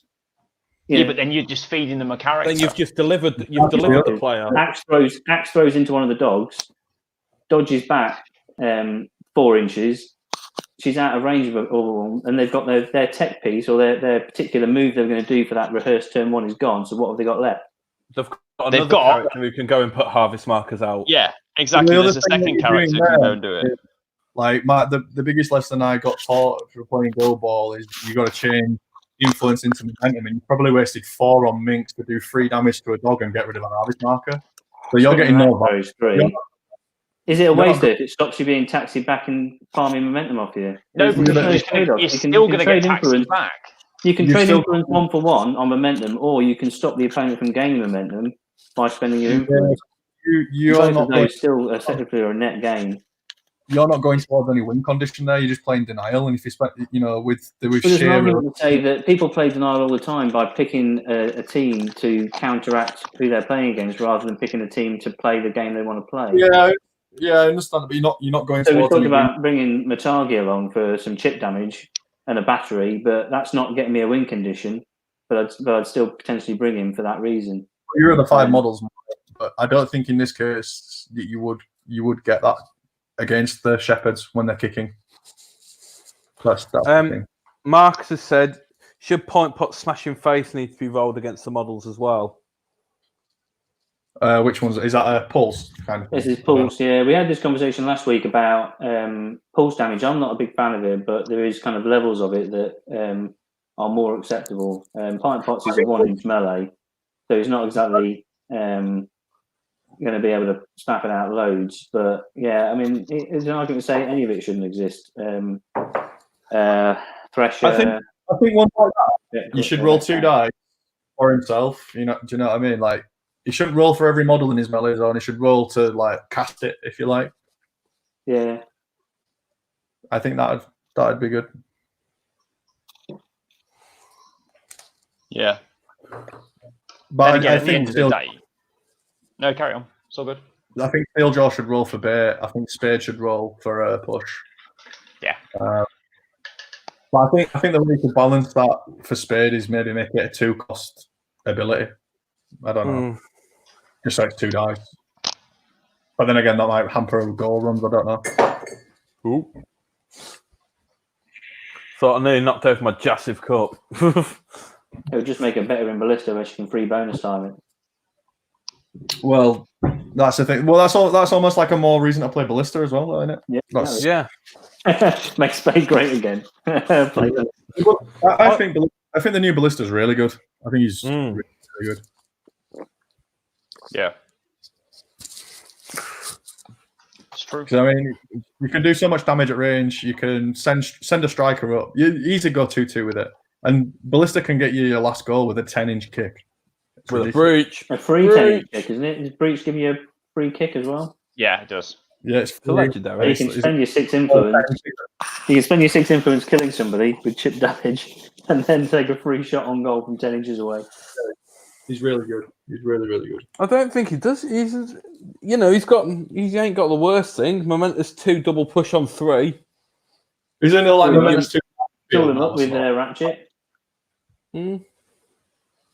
The list I was telling you about earlier, where you suck people in, and then you hit a model with, and then get Momentous 2 minefield or whatever it is. Now that's ridiculous. That's So on good. 4. Momentous 2 minefield, and then the next one is bang momentous push, bang 4 damage, brother. Yeah. I've taken your model, and because you've tried to come in and get the ball off me, and I've put this minefield so your other models can't come in and get it. It just turns into a bad day for someone. Yeah, it does. Especially if you tool him up first. 5 damage. Exactly, and you got compound sat there going, you know. That's the what I played. It was great, so much fun. Mhm. Are we talking him into you, Rich? Are we talking you into him even? No, to be fair, I had all that in mind anyway, and I will definitely give it a try because I'm going to have to play it on channel, so I've got no issue with that. But I still think Rivet is super strong. Yeah. I think you take. I don't know because I haven't played pinball. I mean, I'm not really a big footballing guy either, but I'd probably take Rivet and Ballista. But everyone's going to say Pin Vice. I really want to try As a Pin second Vice. top. Like the possibilities of back-to-back goals with Pin Vice. The damning indictment Yeah. of how skewed Alks are is that the guy who says he's not much of a football player takes them.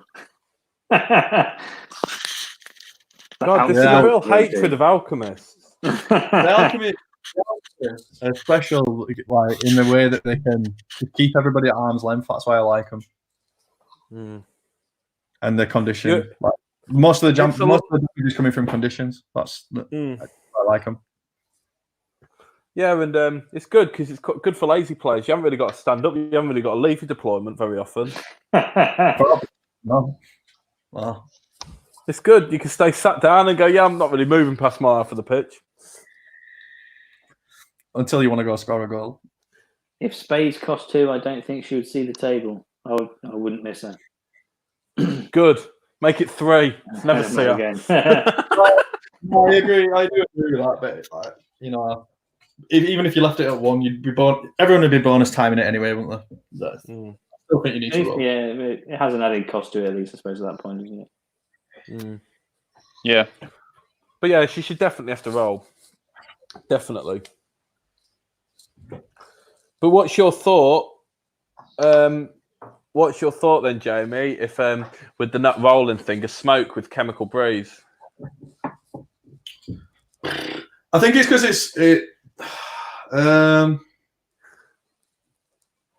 it targets friendly player, and Yeah. the thing is it's not actually proactively doing anything to you. I'm not anything. I think anything that moves a model, damages a model, anything like that, you should definitely Right, so roll it's for. cool for everyone else, but it's not cool for Alchemist. Yeah. All right. Yeah. Cool. Just so we're all on the same. Let's call a spade, just so we're all on the same page. Yeah. Yeah, but you got to let me finish. You got to let him finish. Let the man finish as a guest.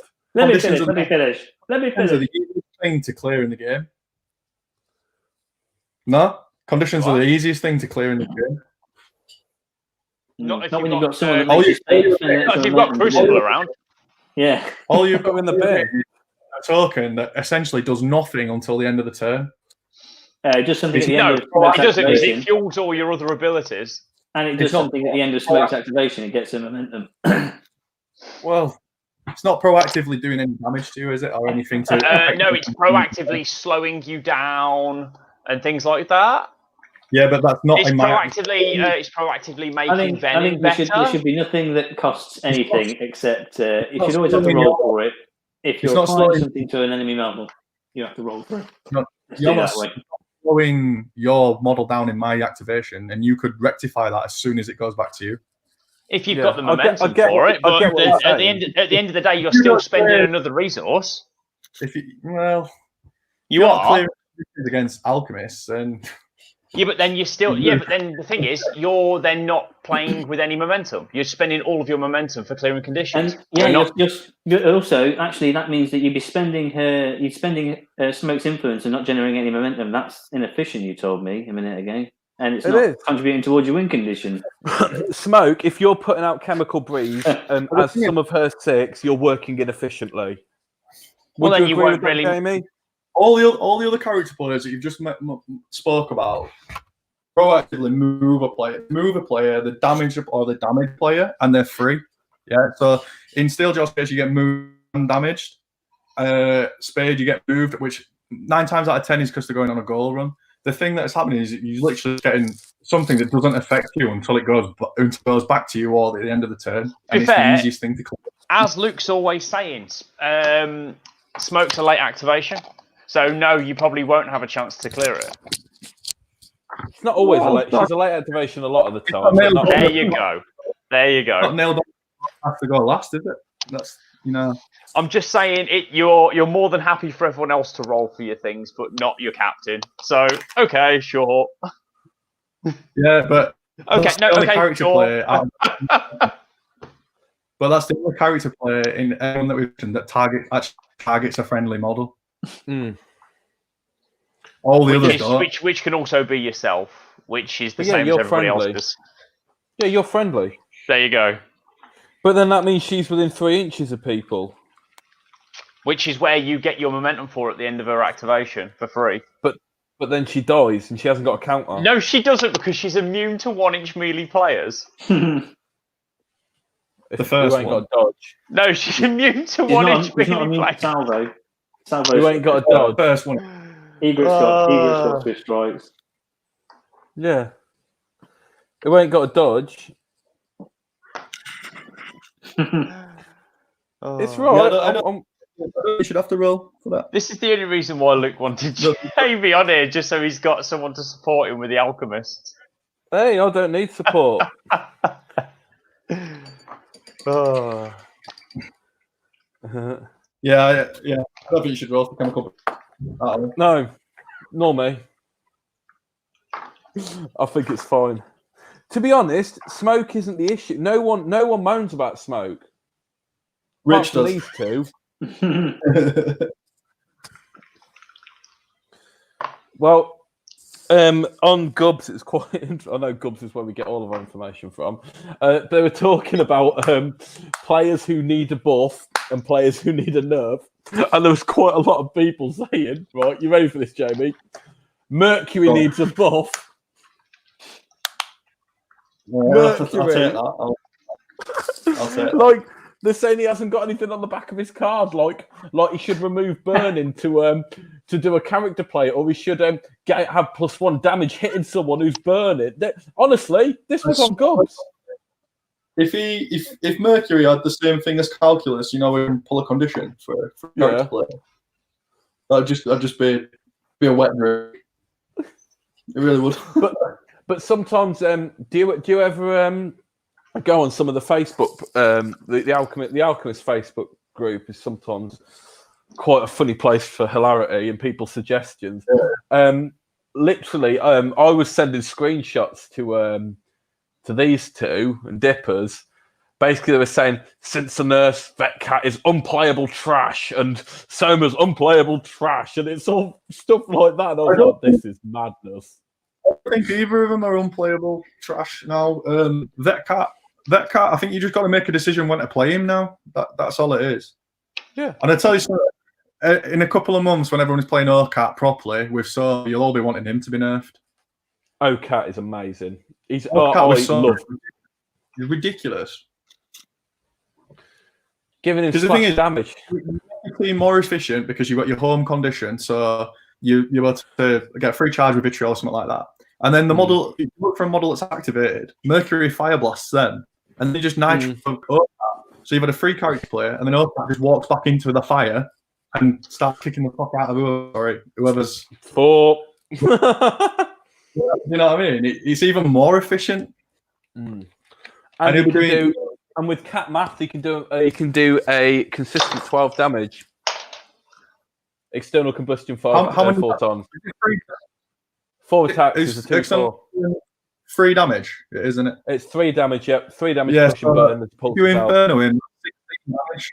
Yeah, that's 16 damage. Where that average at 12. 4 momentum, 5 if they kill him. So he's going to be worse. I love OCAT. He was my main man. Yeah, it's surprising how many goals OCAT scores as well. Yeah, people forget he's got 3-6 kick. Yeah, people forget about the 8-inch sprint and the 3-6 kick. OCAT is really good. But the only reason I didn't take him before is because Vetcat was so... You can't deny that the 2 damage burst of feels ridiculous. It was awesome. Jack says he don't agree. He makes you think more about Venom as a damage piece, but Vetcat is still a monster. Venom is still legit. Venom is really good. Go on, sorry. I think you need to take a catalyst because a catalyst is a source of knockdown in the guild. You need a source of knockdown in Alchemists. Is that what you were going to say? So this is a question. This is a question that I asked. You've said exactly what I was going to say. This is a question that I asked Adam. Do you think Venom would be broken if he had a knockdown on 4? Yes. Well, all right. Okay. Cool. Tax 7. Tax That's 7. Not the one over here. Because you charge him with him. Yeah. Well, he's tack 9 with Soma as well, isn't he? Yeah, he's tack 9 with Soma. Tack 13 if he charges. Oh. He will hit that 4th column, Jamie. That's what I mean. That's what I was trying to ask him. Adam said no, actually, surprisingly, that he didn't think he'd be broken. Adam said no, he's not broke at that. Oh, can Adam balance Alks? Because you would definitely take Venom and or Cat and then choice of 3 players. Well, my thing used to be was Midas, Flask, Vitriol, Crucible, OCAT, and Venom. That was my go-to 4. Yeah. So I'd play that, but I'd play Suck, Calculus, OCAT, Venom. Yeah. And then you drop Compounding where to taste. But when's Cammy come in? Cammy's too good not to take. Cammy, I do love Cammy, but I'm finding more in certain places I don't like her as well. I think sometimes she's just too good not to include. She's just... So where I really like her, interesting, is I like her in Farmers. Into Farmers. Yeah. Oh, yeah, because she's easy to get the condition out and jump through when they cage up and stuff like that. Yeah. And just... I find that Farmers plays fair about her as well, which is interesting. So she could jump over and score a goal, and you're like, all right, you really need at least 2 goals against Farmers, potentially 3, because you're not going to kill them easy. No. I find that a lot of Farmers players forget about Cammy, and then she does her thing. Pew pew pew. She's really cool. But yeah. Well, we've talked about Alchemist quite a lot, as Rich has just reminded me. Rich, you want to talk about anything? I just don't want to sit listening to an Alchemist podcast, if I'm honest. Anything you want to say? Oh, just, being included in something else. Other guilds, if you want to talk about them. Yeah, name a guild, we'll talk about it. No, you'll just tell us what alchemists to play into that guild.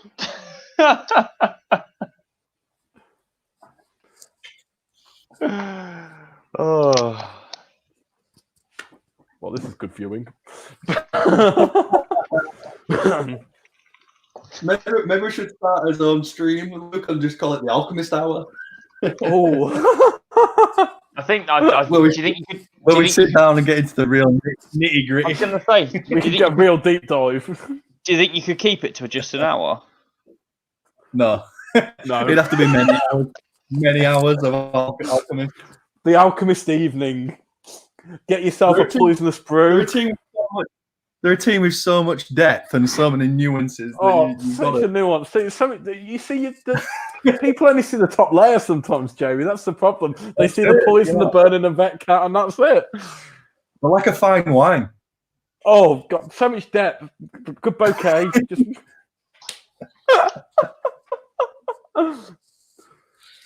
It's the little nodes of flavour that make.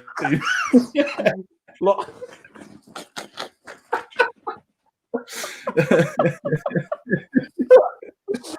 Momentous 2-on-2 said Pinvice new trait is once per turn, once per model. Is it once per turn or once per model? It's once per model. Pinvice's new trait is well-oiled machine is amazing.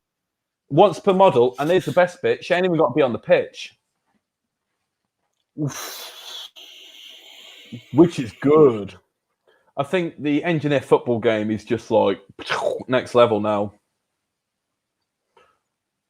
I think the flex so easy to 2-2 though as well. Like, yeah, but the best bit of tech is Dipper's tech. Rich, you ever got anyone with Dipper's tech? No, not yet.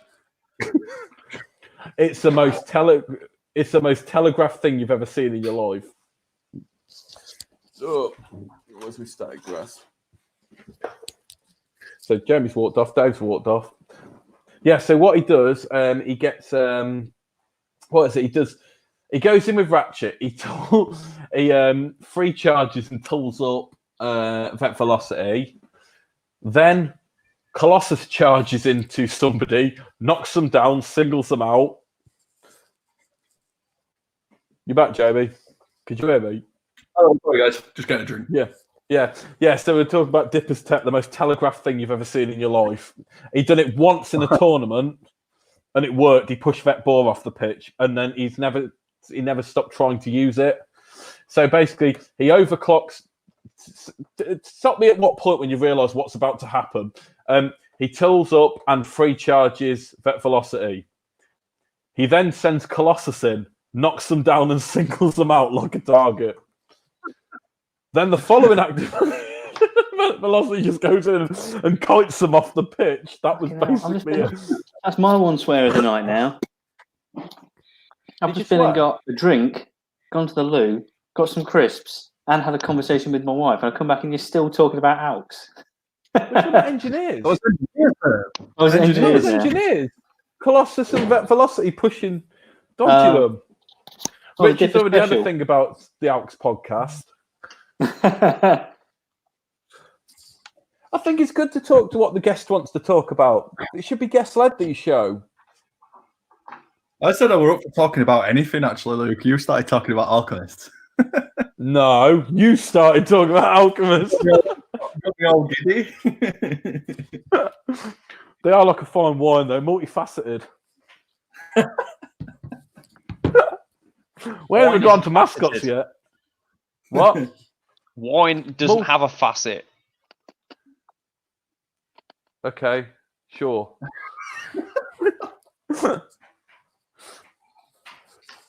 What other deals do you want to talk about? Yeah. I will try. What about navigators? How navigators are going to be? What about God tier? The entire time. Azimuth is the new filth. Navigators, yeah. Oh, see you later, Marcus. He's got to go. He's going to have a great evening chatting AUX. What's that? More AUX? Azimuth is like with Ebb and etc. When I finish these hunters, I don't know whether to paint navs or blacksmiths next. Don't get better. Just play meta. Exactly. I think Azimuth with a full stick of butter and full speed ahead on him would like average something like 19 damage. I think it was. We worked out. It's quite silly. It's ridiculous. Because of rerolls as well. Not bad in a footballing team. It's not bad at all. True. True. Sure. Navigator's the 3-0 team. Tony's asked, do you think any teams have been seriously left behind in this errata? That's a really good question. That is a really good question. Rat catchers. Falcon. No, rat catchers are really Rat good. catchers are in an amazing place. But you'd say that, but if you're going on statistics, they are one of the lower teams.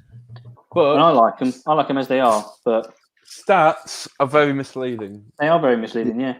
Because rat catchers are a very easily available team, and they're very cheap to buy, and they're quite appealing, and they're difficult to play. So they're not really a pick up and play team. So I think.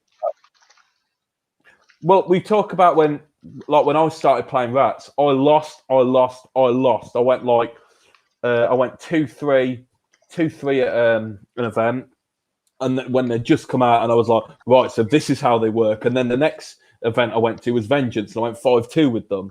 So I was like, right, they finally clicked with me now. I think they're one of the much better toolbox guilds in the game. I think the things they can do, the flex between the killing and the goals, the pushing in the goals. But they can get takeouts, and I just love the amount of control that they can have within a team is just phenomenal. Do you think? Sorry, do you think they actually can go 4-1?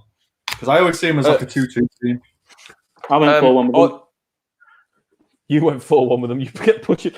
There's a game on our channel where I go 4-1 with them. Oh, that was against. Was that Order? Yeah. Where he hid the ball back through the whole game and then just started pushing my players off the pitch. That's how you play a 4-1 game. You hide the ball and push people off the pitch.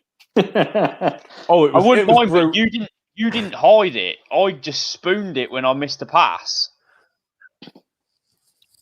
I can't remember. You can't remember that bit.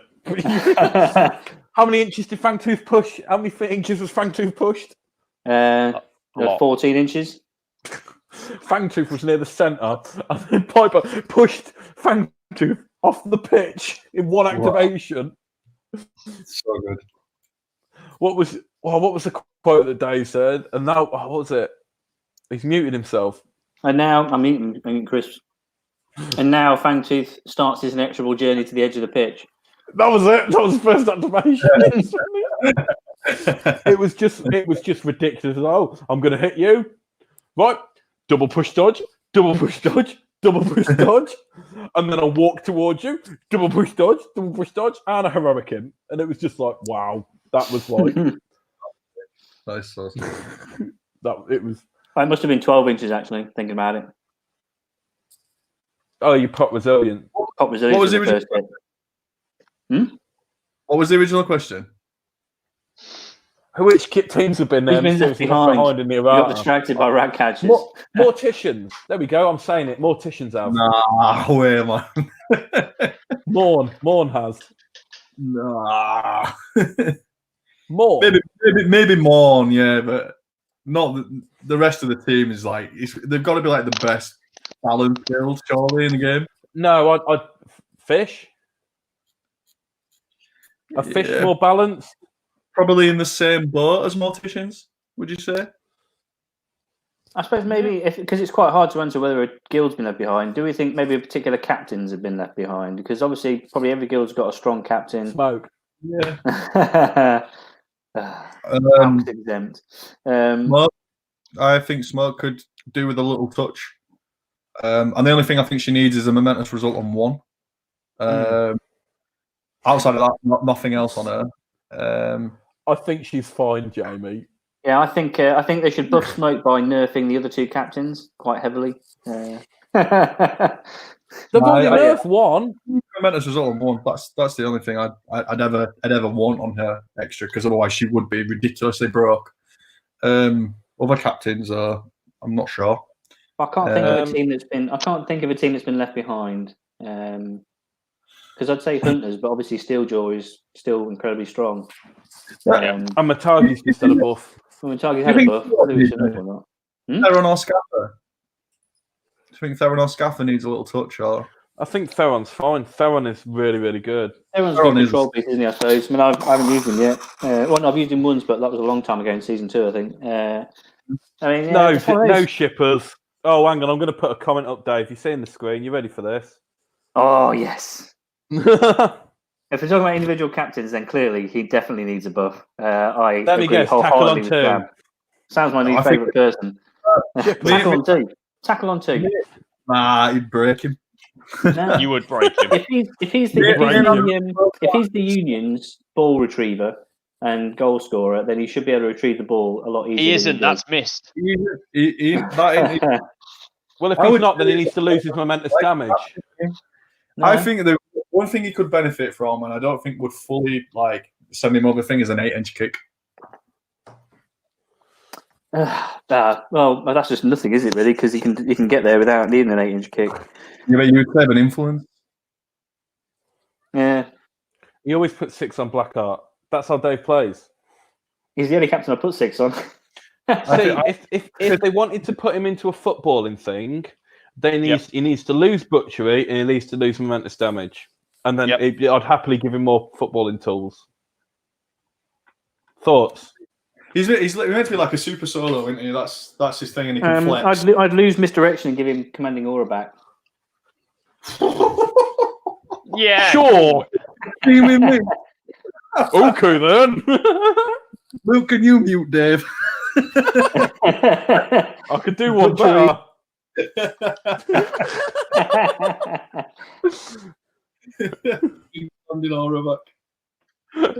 Oh, I nearly swore then. I nearly said an expletive after you commanding aura nonsense. Okay, fine. He loses butchery but gains commanding aura. I can't double dip. Yeah, he can't double dip. So he can't butchery and commanding aura at the same time. I'll give him and move his tackle down and give him an 8-inch kick. Anything else? I think you give him an 8-inch kick, and I think he'd be great. I think maybe a point of health because I think Shark. Is he 16? He's 16. Shark and Honor have both got similar stats. They're 17s. I think he's one of the less beefy. Yes, captains. but you look at his counter attack. Yes. Shark's got just as good a counter attack. And Honor is only a 1-inch melee player. Shark's 2-inch melee. He's got a similar. Yeah, but Shark doesn't kill people like Blackheart does. Blackheart doesn't kill people without buffs from his team. I compare Blackheart. I think his closest similar model, and you might disagree, is Obulus, stat wise, with the shadow and the movement thing. I'd accept it. Give him 4-1 defenses. I'd take that. What? Take his health down to 14? Keep his health where it is. That's just a mortician's thing. Why don't you just put him to 3-1 and give him 26 health like a farmer? They wouldn't have +1, would they? They wouldn't have 1 armor. If they made his legendary into more football oriented legendary, maybe that would be better. But I think Blackheart's good. To be fair, the only thing I've ever struggled with him is getting the ball back. And I suppose if that's the only thing I have to struggle with him for, then that's fine. I still love playing him. I love playing him as he is. It'd be nice for him to get a buff. I love playing maybe if he was to get damage buffs, then maybe he'd have to lose his footballing stuff, and that probably would change the way he plays. That's why I really enjoy playing him. I've never played much of any other captain for Union for that reason. But I love playing him. I love using him. I might not be very good with him, but I just love playing him. What's he like now with Benediction, with the full pass and obviously minks his damage now? I mean, yeah, it is great because my kind of notorious setup is the Blackheart kickoff, but actually now you can do the Blackheart receive as well, where you just get the ball first activation. Somebody gets the ball and passes it to Blackheart, and then you basically do the Blackheart kickoff, knowing that you've got a free pass to Benny at the end of it to give him his 4-inch dodge. So why would you receive with anyone other than Rage? Why would you receive with anyone other than Rage? I play quite aggressive. I throw everyone forward. So if I'm not playing the stand-up, you can move the Rage cage up. If have you played Blackheart now with Grace and Benediction? So you get your free pass, you can quick foot him. Obviously, take Rage for the tooled up. I mean, yeah, you can make him tooled up. insane. Like, I think the only person that's ever been in pretty much all of my teams is Decimate. Apart from that, people have swapped in and out. I used to use Minx, and because I used Original Rage, I used to use Minx when she was furious because she was just the Because you used to like having two furious models. yeah. So you could just put the influence on Blackheart or put the influence on Decimate and have something to do with those other two activations. And so I suppose I like Grace for the fact that she can give out a free character play. But I just think I know she's a little bit lackluster. I can't remember what she's changed now. She's TAC 5 now, and she has got Momentous 2 on 3, I think. Yeah. She has got Momentous damage now, which she didn't before. So she was awesome. She just wasn't really a combo thing, but now she is, and obviously the healing auras as well are quite nice. Benny's good. So much healing into a chip damage team, so something like a gunline, a smoke gunline would probably be advantageous to have them in there. Smoke? As soon as when I play Union, she's still TAC 4, but she's got the Momentous 2. If they have Grace and Benny in the 12, Midas gets dropped.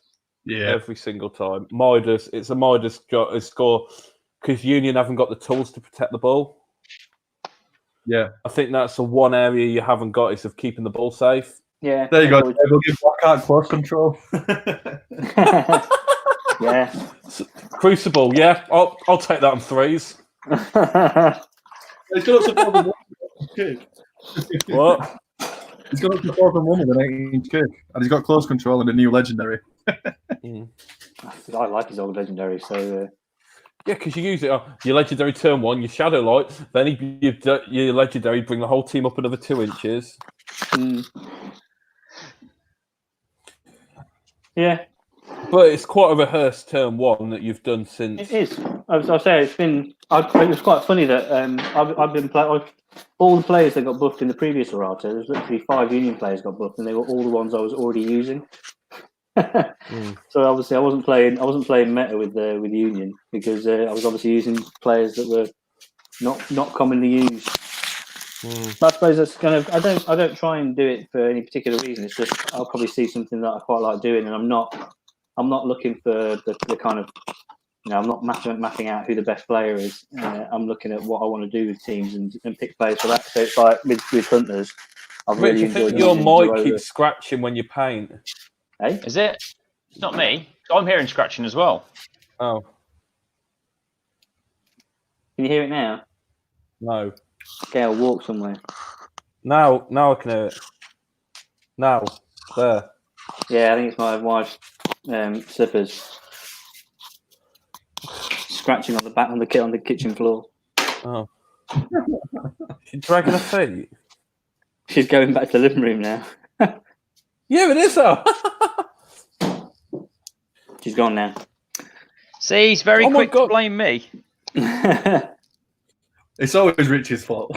But yeah, with Hunters now, I'm really enjoying using Zorola and for Hab. Yeah. And I know probably people you do use for Hab, but it seems like not as many people use Zorola. I mean, I'll still use the bear because the bear's still a massive threat that just sits there and threats 9 or 11 inches. But why wouldn't you take the bear? Yeah, exactly. You've got to take something. I can't think of any world you wouldn't take the bear. But I just I tend to. I'm not looking. Yeah. But I'm not looking to play. If I was playing minors, I wouldn't necessarily deliberately try and not play Spade. But I might find that you want to do something a bit more interesting with your game rather than just try and. You do. What you're saying? You do what you do what you like and what works for you, basically. Yeah. So I suppose that's why. I mean, I never played Vet Rage. You've only played one game, is it, with Vet Rage? I played one game with Vet Rage, and Avarice and Greed. Even during season 2, when people realised they could get 7 activations out of Avarice and Greed, I still didn't play Avarice and Greed because I didn't like the design of the model. So I never assembled him. Back in the Wild West. So it's like there were times where I probably should have played certain things because of how strong they were, but I just didn't because that wasn't the way I wanted to play. Yeah. That's very commendable. Well, it benefited me the last time because, as I say, I was already well rehearsed with 5 models that all got a big buff. The character play is commendable aura.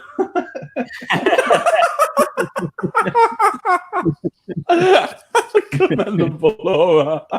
What does it give out? It gives out brownie points that you can spend for character plays. Give out points that equate to nothing. Give out points towards best sportsman. I was going to say, you have to find the character plays baking brownies or something, is it? GG Dave's Guildboard card, his character play says sacrifice all VPs to use commendable aura. Gain one wooden spoon and an Icarus model. Yeah, but on the flip side, he's completely anatomical. His whole team. He is the whole team's anatomical. Yeah, ignores all, and every result is momentous.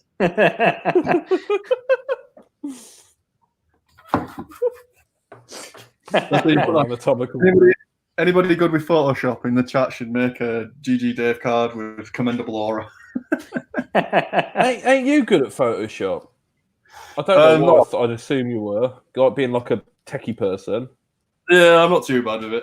Not great, but like all that stuff I've done, made all them and that bit. And the logos and stuff like that. I would love it if we could all have our own GG player cards. It would be so cool. It would be so cool. Commendable aura, I love it. Commendable aura. Good. Commendable aura. It's the only ability that gets triggered before the game. Your opponent gets to pick your 6. David is commendable aura.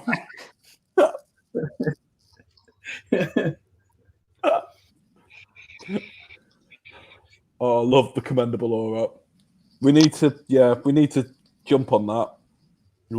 Dippers could probably have a commendable aura as well. He's got that whole nice guy thing. Actually, no, he hasn't. He's brutal sometimes. Who's that? Sorry. Dippers. I did feel bad about a game I played at SteamCon when we were at the place in the basement. And this guy came over. He was from Sweden, and he kind of just said, "Oh, did you want a game?" And I was like, "Okay, yeah." So I sat down and started playing. Did he come over and say, "Are you GG Dave?" No, he didn't, because we weren't filming the channel at that point. This was before the channel existed.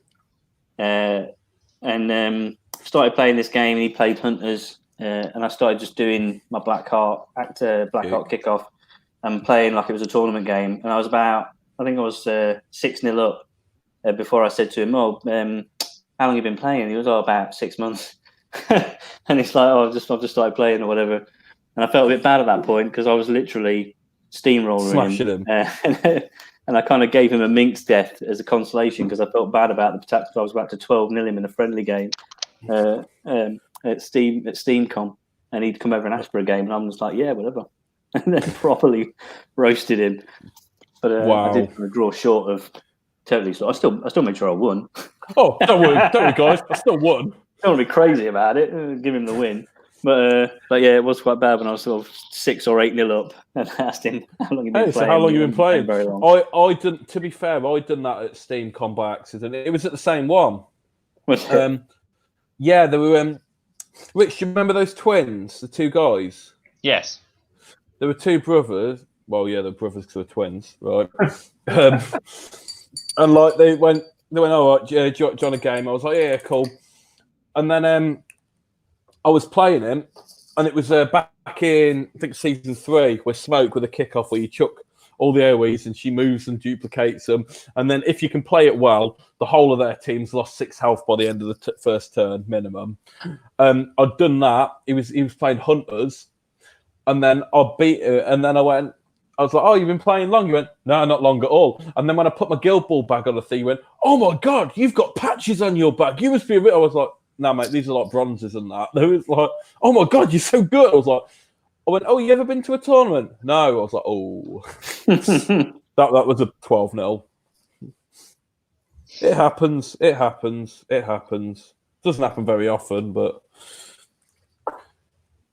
Dippers did it. Adam said Dippers just got a Pokemon Trainer token card.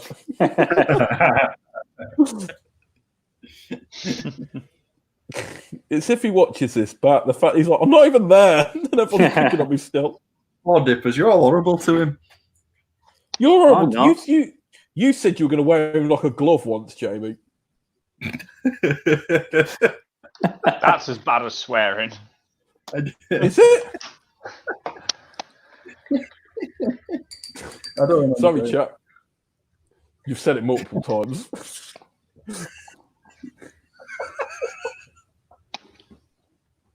I love him. I love him. He's such a good guy. I love Ryan.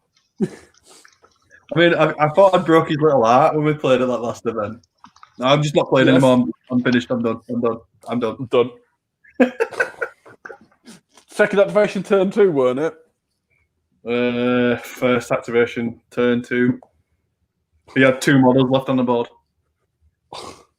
How? Yeah, it was bad. It wasn't good. It was bad, man. It wasn't good. Was it just like one misposition and then that cat show? No, I kicked the ball to him, and then he decided to ignore the ball and go straight in for Vitriol. Vitriol countered, and that were it. And pushed us away. I had Shank just on an island, ready to die, and then he put Ball, Boiler, and someone Vetox all close to each other, or someone might be Vetox, someone else. And anyway, I just went and knocked Ball down, and then that cat happened on a knockdown ball with Boiler and another model in the thing. Yeah, sure. Yeah. So 2s and 1, and just ground and pound. And then he did the second again. Ground and pound. Ground and pound. Witness me. I mean, that cat activation. That's still going to be a thing. Oh God, actually, no, we're not going to talk about Alchemist again.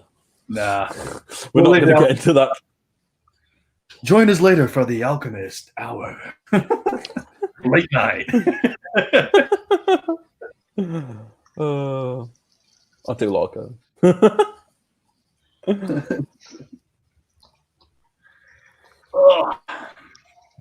You're quite done again. Well, we're hoping when we stop talking that you guys jump in with something. Rich, I shut that conversation down for you then. Thanks, mate. Appreciate Love your face.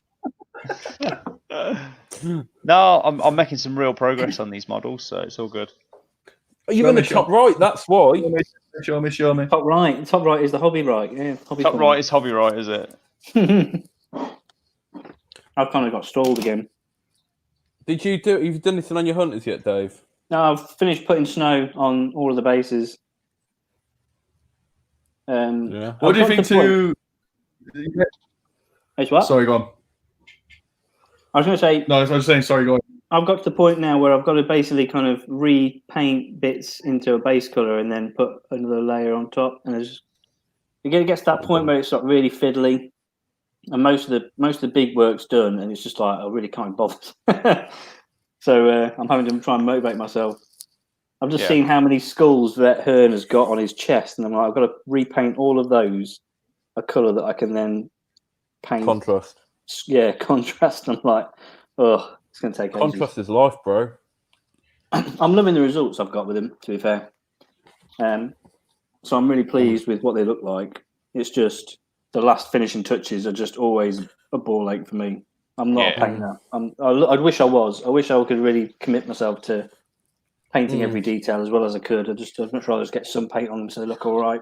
Yep. Well, this is something that I kind of came with, like one of my philosophies. I know I get mocked quite a lot for my crap painting and my Agractor's life. No, because I'd start something with the intention of I'm going to make loads of effort, I'm going to make it look really good, and I'd never finish it. So exactly. The amount of times I start stuff and don't finish it because I've almost set the bar to not unattainable, but attainable in the thing, but not attainable over a long period consistently. Yeah. So I realised I'm never going to be that guy. Oh, is that Zemo? Nice. So Zemo's painted. Yeah, man. Nice. But, so to be fair, I'm exactly the same with these. I know if I want to sit down and spend 8 hours per model, it will look all right. Yeah. But to be honest, I'm just enjoying the fact that I've made a buttload of progress. Yeah, man. Looks good, man. I've made an absolute massive amount of progress on just by doing just by contrasting them. And okay, they don't look fantastic, but they're going to be tabletop. Exactly, and that's the thing. That's why I'm trying to, I've got my little Lizardman project that I keep going on about. But I'm dead proud that, like, in just over a week, I've done like 1,600 points worth of Lizardman painted. I think a lot of it is I've done. I'm going to try and get Vet Hearn in there, do this again. But I mean, he is contrast, but it's perfectly serviceable, and he looks really good. Everything's fine on him as long as you use them right. Then they come out really good. Jack said, other hobby guys looking to push when we back allowed to play. That, my friend, is a sentence. Hang on. Right. Sorry, Jack. Right. What the hell does that mean? As in, hobbies that you guys are looking to push when we're back allowed to play. What are we playing when we can go outside? What are the hobbies you're going to be doing?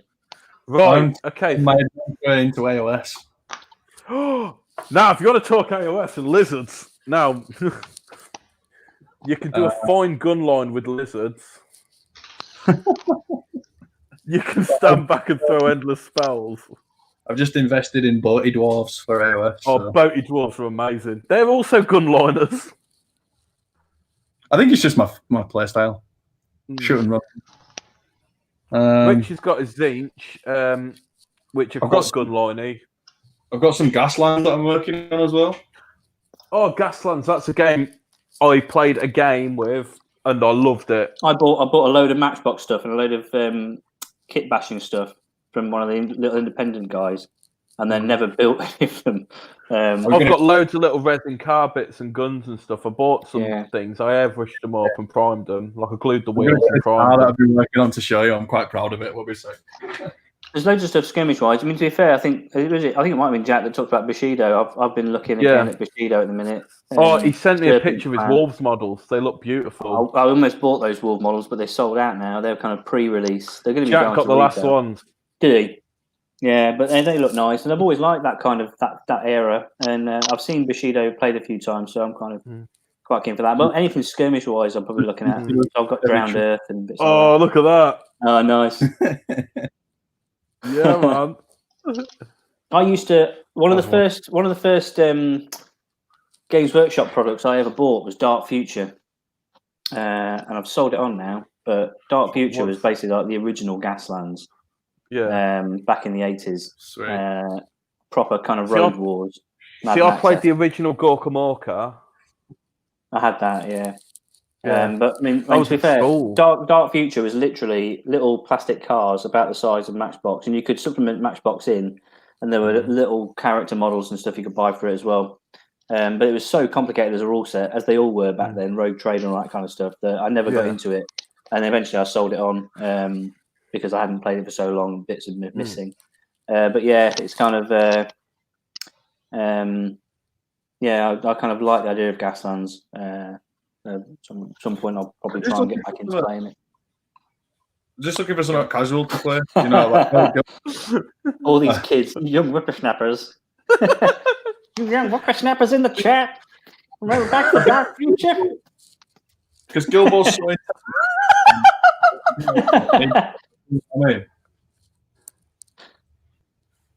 Go on, Jamie. I think it broke up a bit. I was saying I've just been looking for like casual games to play because I think Guild Ball's so intense. Like when you play it competitively a lot, you need to remember to have fun sometimes. Do you know what I mean? Like, hence as with Marvel, we've all gone mega in on Marvel Crisis Protocol. You need to try that, Jamie. Yeah. A lot of people are playing that at Damage Show. It's just because it's like, you know, it's characters we all know anyway, and everyone's kind of read a comic book or seen a film. And we're kind of excited about it. So we were talking in our chat. We were talking about you could once the characters right, you could recreate the airport scene and stuff like that. And play Civil War airport scene. I would split the teams up and play and see what happens. Oh, Dave, you're like Animo. Yeah, Animo. He's been enjoying Malifaux due to the scale and Moonstone, which is super casual and fun. You and Moonstone. If you talk about kind of thematic stuff, I love Malifaux anyway. Never got a chance to play second edition. Played a few games of third edition. Not had enough time to play it enough. But it's just that the names of the character traits, the things they can do, the actions they can perform, and then you see them kind of working in tandem, and it's just really thematic and narrative. I really love Malifaux. Hey Dom. If Guild Ball did go the way of all things, then Malifaux would probably become my main game as a replacement for Guild Ball.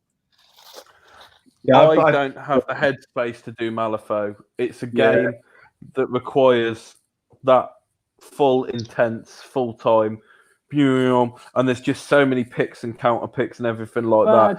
To play it well, I suppose it has to have that. But actually, I think they've simplified it a lot with keywords now. With a game like that, if I weren't going to play Guild Ball, I would want to play it well. Do you know what I mean? Yeah. Like how I am, I'll be like, I want to play this game well. But you think about do you like it, Dom? I found it today. Was that? Oh, that thing, yeah. We found out. Me found. Wow, that was the thing. I bought into Malifaux just as the new edition came out, and I really enjoyed it. But I think it's the same thing as what Luke was saying. Is that I want it to be really good because it is like a competitive skirmish game like Guild Ball, and I'd need to learn everything, and I think that put me off massively with it. But it is an awesome game. It is really fun. Yeah, down at the Otis. Anime mentioned Moonstone as well. Moonstone, I did the Kickstarter for the Lish Vault stuff, so I've got some stuff to build and play for Moonstone. There's lots of things we've talked about doing, like GG plays and just do one-off games of particular systems and stuff. And if anyone liked them, we could do more. So bye, Jack. Hoping to bring some stuff to the channel going forward. But and he's just made the observation. It's like games. There are casual levels and high tournament play, and I suppose that's right. But I think that's the problem with it. If we're playing a game that has obviously I can only speak for myself here. If I'm playing a game where there is like quite a high, like competitive level or the competitive type scene, and it's a tournament game. AOS though, couldn't you? AOS has loads of armies. I just think I've got a double Bastiladon and looking for a double Slanless. Yeah, but the thing you're saying was you find the right thing in Malifaux, then you can play because you can't know what all the good things are in AOS, or there's still many combos in AOS. No, but I think with an army game is different because you can play army games. Like generally speaking, there's two ways of playing like an army style game. Horde or Elite. Like no, it's like you can either play like a narrative, funny type thing of Rule of Cool, where I think an army. Whereas an army, you buy into an army, you build a huge thing. You can't, to stay competitive in a game like AOS, you've got a meta chase. You've got to be changing armies every 6 months and 3 colours and stuff like that. Whereas I'm not wealthy enough to do that. No, neither am I. Yeah. So whereas with a skirmish style game, you can get good at it, and the games are generally shorter. And I think there's a difference between an army game and a skirmish game. Whereas I can accept an army game being like, narrative fun. Whereas a skirmish game like Malifaux, I probably would go in with the intention of wanting to just, it'd be fun, it'd be good to have a game with your mates and that. But then a little switch in my head would go, and I'd be like, I want to get good at this game, and then I'd be like, I'm getting annoyed because I haven't got the time to get good at this game, and then I'll be like, well, maybe if I played less Guild Ball, I could get better at this game. And then, do you know what I mean? It kind of, I'm always putting pressure on myself. And I think that's too much. That's more about my character than anything. Yeah, I second everything you just said, to be honest. Cheers, Jamie. Very much. Yeah. But yeah, I think that's just me as a character type. I'm not like a hyper competitive player or anything like that. But I think I've still got this little competitive edge, this little competitive switch in my head that makes me want to be good at a game and push myself. If I wasn't playing Guild Ball, I'd be playing Malifaux. Yeah, because it's got a very competitive scene and stuff. That's why with, say, Marvel, because of how swingy the dice can be, and the same as God Tier, I don't think... That's why God Tier won't be a competitive game. Yeah, God Tier, and also with Marvel, it is going to have an organised play, But I think with you, the minute you start making opposed rolls against things, I think that's when it stops being like a truly competitive game. Like, because you can roll loads of dice. Marvel is weighted towards damage as well, isn't it? Because you're more likely to do the damage than defend against it. It's like, is that what you defend on a 6+ and hit on a 5+ effectively on a D8? Yeah, essentially, yeah. So, on a D8, yeah. But it is weighted towards that. But again, as soon as you do an opposed roll, do you know what I mean? It kind of takes away that competitive high-level play where you can kind of almost math out whereas with Guild Ball and stuff like that, you can kind of math out on the averages of what should happen, and generally 9 times out of 10 that does happen what you plan for, because in Guild Ball the same players are always at the top. That's not a coincidence. You can't say, it's swingy dice and stuff. Yes, that can decide who finishes between 4th and 1st, like a couple of dice rolls. Well, you can have a conversation like we've had earlier on, where you spiked with a hit and killed Flint on a one-off game, but you wouldn't be doing that every game. Well, what was that, season 2? Yeah. Do you know what I mean?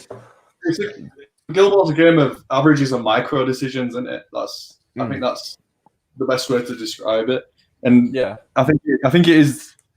It's ultimately probably the best designed competitive game, and that's why we all love it. Yeah. I don't think there's another game out there that has the same competitive rule set as Guild Ball. No, it's such it does the best job of removing chance from a game of chance. Yeah. It still exists, but that's a really good way of describing it. Yeah. But yeah, in terms of that was a real digression. So what? But yeah, so you and Dippers are playing Moonstone was another one that you and Dippers were on about doing. Yeah, I've got Drowned Earth, which I kickstarted and then never played. Or built. I built it. I haven't painted it. I've built some of it. I've got all 5 of the original teams, to be fair. So I've built 2 or 3 of the teams. Yeah, there's a few like that. There's stuff that kicks around that I kind of like the idea of. I'm always. We've got Super Fantasy Brawl. We've got that coming soon. Yeah, depending on how much of a delay is. Obviously, the issues in China and the rest of the world now have hampered that. But yeah, there's loads and loads of good games. I think it's I know you say it all the time. It's a golden age of gaming. I think at the moment for games, there's so many good games. Like that's without even looking at God Tier. Yeah, I do think that Kickstarter has been a big part of that, and it has kickstarted a lot of that stuff. People can get their game out there, and whether or not it survives or not beyond that Kickstarter, because there's been plenty that have appeared and never made it or didn't get past that original release or whatever. So there's something else that I've been looking at that we've had it sent to us. Oh yeah. Can I show this game we've been sent to do a review of? So I think it's going to Kickstarter for. It's called Autark, The Age of Blood and Glory. So the way it's been sold to us, it's kind of like a Aristea / Malifaux type game, but arena battle. I've got a bit of it set up here from when I've done the thing. Let me see if this works. This is either going to go amazing or horrendous. Oh. So we've been set up there. So it looks quite a pretty game, and that's a Kickstarter. So that's a a developer copy. So it's not even ready to go. But it's got some cool characters like the Fallen Autark. Magai Murillo, but he's like this big dude. Don't know that, but it's like a hex game with all the hexes. They're not even hexes, are they? It's like a grid game. But yeah, it looks pretty cool, and it's all card based, so it's dice free. Nice. Yeah, so the Malifaux aspect coming in there with the cards. Yeah, it's cards, so it's said it's lent some stuff from Malifaux, some stuff from Aristea, and also some elements from God Tier and those type of games. So we're looking forward to getting that on channel whenever. When we're allowed to play. When we're allowed to leave the house. Yeah. All of it. It's just a weird. The world is a weird place at the moment. That's the only way I could do it. But if any positives come from it, we've done a lot of hobby, and we've learned how to do live shows. Yeah. Good point. Would we all be together on a Thursday night if on a live stream? We would. Thursday's our recording night. Our recording night, yeah. So I'll do it loose by then. You won't be spending it with me. No, I know. Damn you, COVID-19.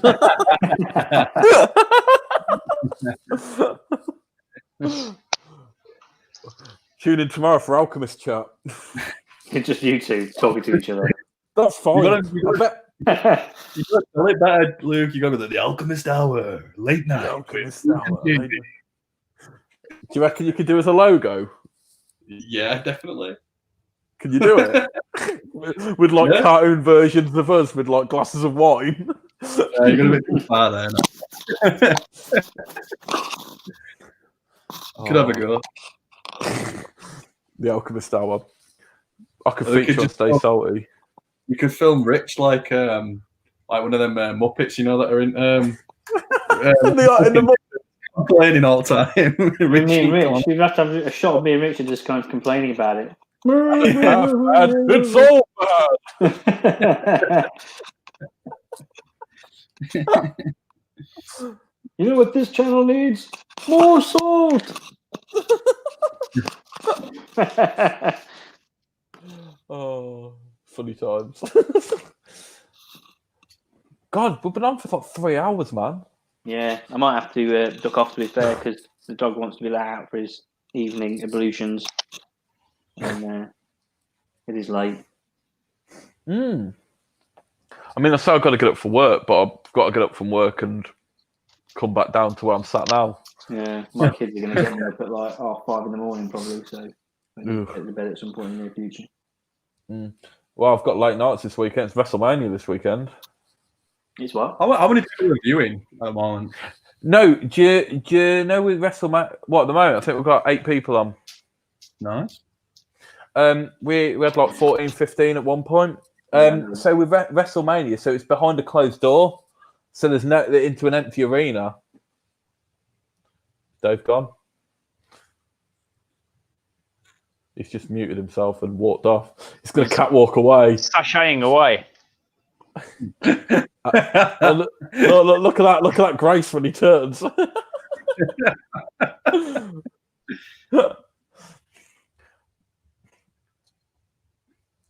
But yeah, I'm looking forward to WrestleMania. It's over 2 nights as well, WrestleMania. But I've got my daughter on the Sunday, so it's like all night Saturday night and all night Sunday night. I booked Monday off work. Cool story. And are you not a wrestling fan? I like wrestling. No. It's not my thing. Yeah. I get that it's like a manly soap opera, but it's just It's not my thing. basically Coronation Street for men who never grew up. That's essentially what it is. This is what I'm getting at. It's just a soap opera for dudes. Yeah. Nothing wrong with watching men in Lycra roll around with each other. Okay, sure. Okay then. Sure. So, Jamie, have you actually done much hobby tonight? I've just been deflashing some Thunderers. That's it. Didn't I tell you at the beginning? I said you'll have everything in the world to do it all, but you won't really do much. What's that, sorry? What? It broke up a bit. What did you say? I said you'll have every will in the world to do all like the hobby and that, but like when you get on it, you just end up going, just don't do any. Yeah, pretty much. Yeah, I mean, you've been getting me excited for the past 3 hours about talking about alchemists, and then getting shot down by Rick. It's been like up and down and up and down, like so. Roller coaster emotions. That's it. Wow. It's just I've done a bit of. I put an extra fin on this because I think it'll look cool. Oh, nice. Are you have you worked out what your army list is? Or have you got like 2,000 points worth of models, or? I've got about 1,200, I think, at the moment. I just need one of the big boats, that Ironclad, an air for chemist, and then I think one more box of engine riggers, and I'm done. I've got a lot to paint in, to be honest. Yeah, I've got a good few thousand points in total, but I've got a few bits and bobs. So I'm to be honest, I'm just quite enjoying repurposing a square army that I had from years ago and just making them relevant. Like realistically, the only things I've bought is like the book and the bit of terrain, and that's the only things I've had to buy. I had so much fantasy, and I got rid of all of it like years and years ago. I had a big wargaming break, and I wish I'd never done it now because I'd have had so much stuff. Yeah.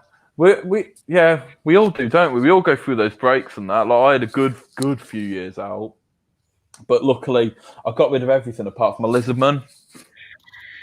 Yeah, when I came back to get wargaming as well, I was like, I didn't really want to go back to GW because it was like it's just a money vacuum, and you just buy more and more and more and keep going. But I've literally bought everything else now, so I have to start on GW. It's GW is great. At the moment, they are great. It's how easy to work with as well. I basically, I've got so much Star Wars Legion to paint, and I sat down painting white on stormtroopers and clones. Is Dom still in the chat? Dom is currently working through his. Last time he was on, he was currently working through all his Star Wars Legion, and he was talking to us about it, and I was getting tempted to even look at doing it and filming it. Well, we are filming it because Ellis is ridiculous at the game, and I was the first UK champion for Star Wars Legion, so we're going to start filming that as well. Oh, so is that? God, you're going to be really busy with all your stuff. Ridiculously busy. We've got like 4 nights a week recording planned when we get back out of this hell. No way! What consistently? 4 nights a week. 4 nights a week we'll be recording. Yeah. That's insane levels. We do one. It's because we want to be a multi-system platform. You know what I mean?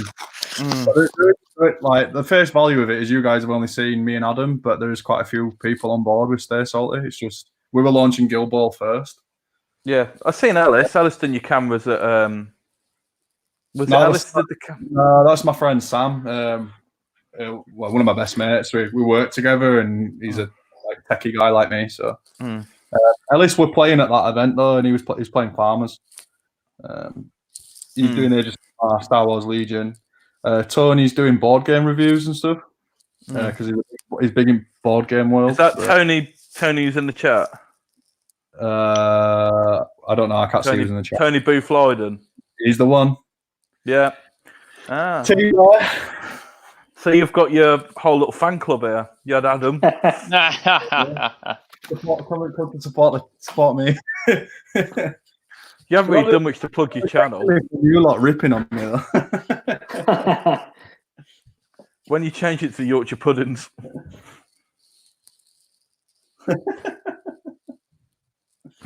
So Tony's got changed back to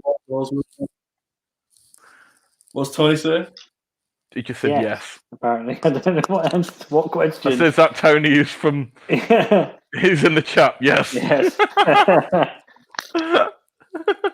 What board games you looking at doing? Oh, so he prefers the term. Amazing. He's not your friend, Jamie.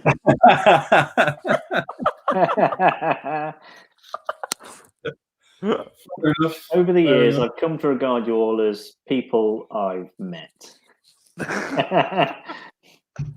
So it basically has the biggest library of board games I've ever seen man possess, so we'll probably work for them all. Jesus. What are you going to do, playthroughs or reviews or? I don't know. Tony's doing the format. I'm just playing.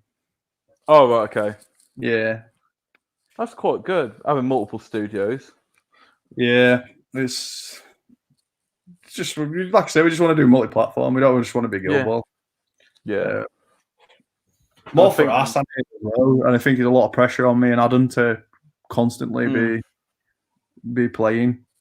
And we're trying to get more guests in than than me and him just playing each other all the time. Because when we play, it gets really ugly. Yeah, yes. Like Adam's trying to concede. Yeah, and he wants to quit, or we both get a bit ragey with each other, so we try and get as many guests as we can. And yeah, but I think over time you do. But it in a way it's not amazing, but it's not the worst thing in the world. It just shows that you both kind of care about the game and you both actually want to win. Sometimes, yeah, definitely, we're really competitive, and in the grand scheme of things, like against some of the people that were like similar rank as, they've been playing a lot longer than we have. We've only been playing about a year and a half, and I think it's just we're so competitive against each other that we've just got better and better. You know, and it's good when you've got someone like that as well, I suppose. Yeah. So Tony said Space Marine Adventures, Ni no Kuni, Hero Master. Well, yeah, I won't say it, but yeah, it looks really good. It looks like a really good game. I've got Horizon Zero Dawn coming and Rightbusters. Rightbusters is probably before Horizon Zero Dawn because that's shipping at the minute. I've got Deep Madness upstairs. I haven't played that yet. We've got Nemesis as well. Rich has got Nemesis. There's a few we could do. The models look so. I'm not seeing one in reality, but the renders for them look ridiculous. So what? Sorry, Horizon Zero Dawn. I've seen pictures of the models when they did a day at I can't remember the name of the developers that did Horizon Zero Dawn, Guerrilla Games, I think it's something like that. Yeah, Guerrilla Games. Yeah. And they did obviously a demo day where they took the board game to them and played it. And I've seen pictures of the models and they still look detailed, still look absolutely amazing. So I'm very excited to get my hands on that. Have you played the video game? Have you played the video game? I hadn't played it when I backed it, oddly enough, but it was one of those games I'd always wanted to play. And then I basically picked up a copy after I'd backed the Kickstarter. I bought a copy and played some of it. The two kids are kind of hampering my ability to play on video games. So yeah, I do try and get some gaming time in, and I've had a go. It's good fun. I didn't back there's like a Kickstarter exclusive, some sort of old tech monstrous robot things, which apparently is part of the video game. I haven't got to, but there's a fair amount of stuff coming, so that should be good fun. But yeah, there's a few board games out there. And Ni no Kuni, I'm really like the look up, to be fair, so I don't mind trying that at some point. Haven't seen a playthrough. Looks quite fun. Yeah, I think the board games are a good like one-shot video as well. You know what I mean? Yeah. You don't have to do a series. You know, you can drop them whenever you want. You know. Well, it's kind of those things where you've got the potential to play campaigns and stuff, but it's how much, because obviously a board game, especially particular ones like, Horizon Zero Dawn, not so much, but you think about things like when I've got Gloomhaven, but if you play Gloomhaven on screen, it's entertaining, but the part of the fun of Gloomhaven is playing through the scenario. So if you watch someone playing through a scenario, it kind of spoils the surprise element of it. So how much longevity has that got? People want to see how the game's played and might be interested in doing that before they buy a copy. But beyond that, you're not going to want to watch someone do a campaign of Gloomhaven or anything. It'll get boring quite quickly, I imagine. And it'll be the same thing with, Rightbusters has got missions you play through. So beyond the first or second mission, are you going to want to watch someone play those missions, or are you going to buy the game and play through them yourself? So I think the nature of board games is that they haven't got as much life in them as you might think. Yeah. How much is Frosthaven on now? Has anyone looked? Because that dropped about 4 million or something ridiculous. I backed it on day one because I played Gloomhaven. So I put my bid in straight away.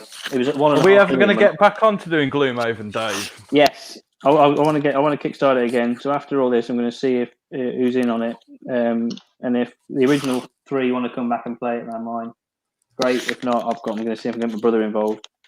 But yeah, I want to get. I didn't know you had a brother. Yeah, older brother. Is he like? Is he Merry or Pippin? Is he like the same height? 6'3". He's taller than all you lot. He's so what happened? So you really were the brunt of the litter. He's my half brother. Same different dads. Do you guys play Dungeons and Dragons?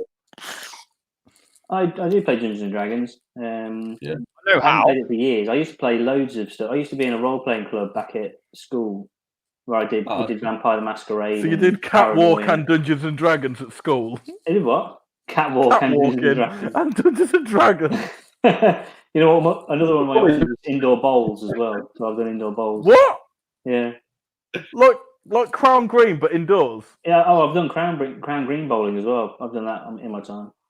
How old are you, Dave? 40. You only good at bowls? Yeah, I'm pretty good. God, you must be the youngest one there by about 50 years. I was. They were quite keen when I went down. I haven't done it for a while, but I went down with one of my dad's friends, his best friend, who's kind of just let me have a go on the green. And some of the people there were watching, and they were trying to get him to recruit me because they couldn't believe how good I was. So maybe I could have won something. Could have turned pro. Put my mind to it. But working shifts as I do, it's just really hard to get time to do anything. To Too busy with all the chicks. Bowls. Dave could have won at Crown Green Bowls, but then he put up Commendable Aura. Yeah, exactly.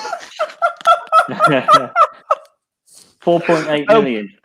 Going back to the D&D thing, I have never played D&D once. I've only just started playing it, but I'm really enjoying it. It's really cool. We started playing on Roll20. You know, there's like a video, like similar to this website where you video chat and the DM can put all the maps up. I've never used it. Yeah, it's pretty good. You know, it was quite fun playing. But yeah, I'm really enjoying that at the moment as well. Dungeons and Dragons. Gloomhaven's second printing made 3.3 million. After 3 days, Frosthaven's made 4.8 million. Wow. Yeah, so it's doing all right.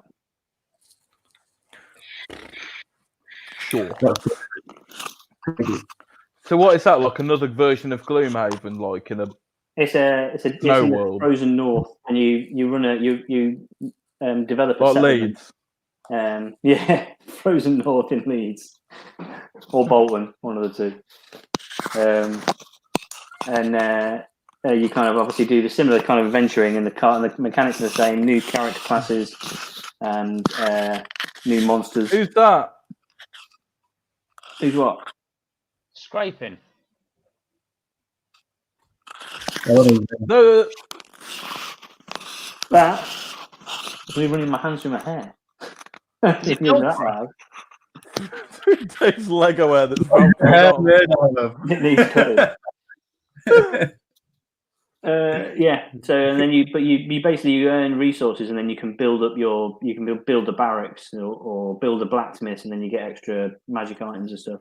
So it just sounds really good. It's like Gloomhaven, but with an element of town building associated with it, or resettlement building associated with it. Sounds really cool. Yeah. That's what One that I really want to get on the channel, like Tony's got, is that Joan of Arc game that were at Kickstarter. I think it was last year. Some of the models in that are Mythic Games, yeah. Have you seen it? The 15mm scale. Yeah, that looks. Yeah, I didn't really know what. I kind of watched some playthroughs. I wasn't entirely sure if I was sold on the gameplay or not, so I didn't go in for it. But it does look good. Yeah. Mythic Games are very good as well. I've backed Right Busters, and they obviously do Super Fantasy Battle as well. I wish I'd backed Solomon Kane. So they've kind of a proven track record of doing good games. Yeah.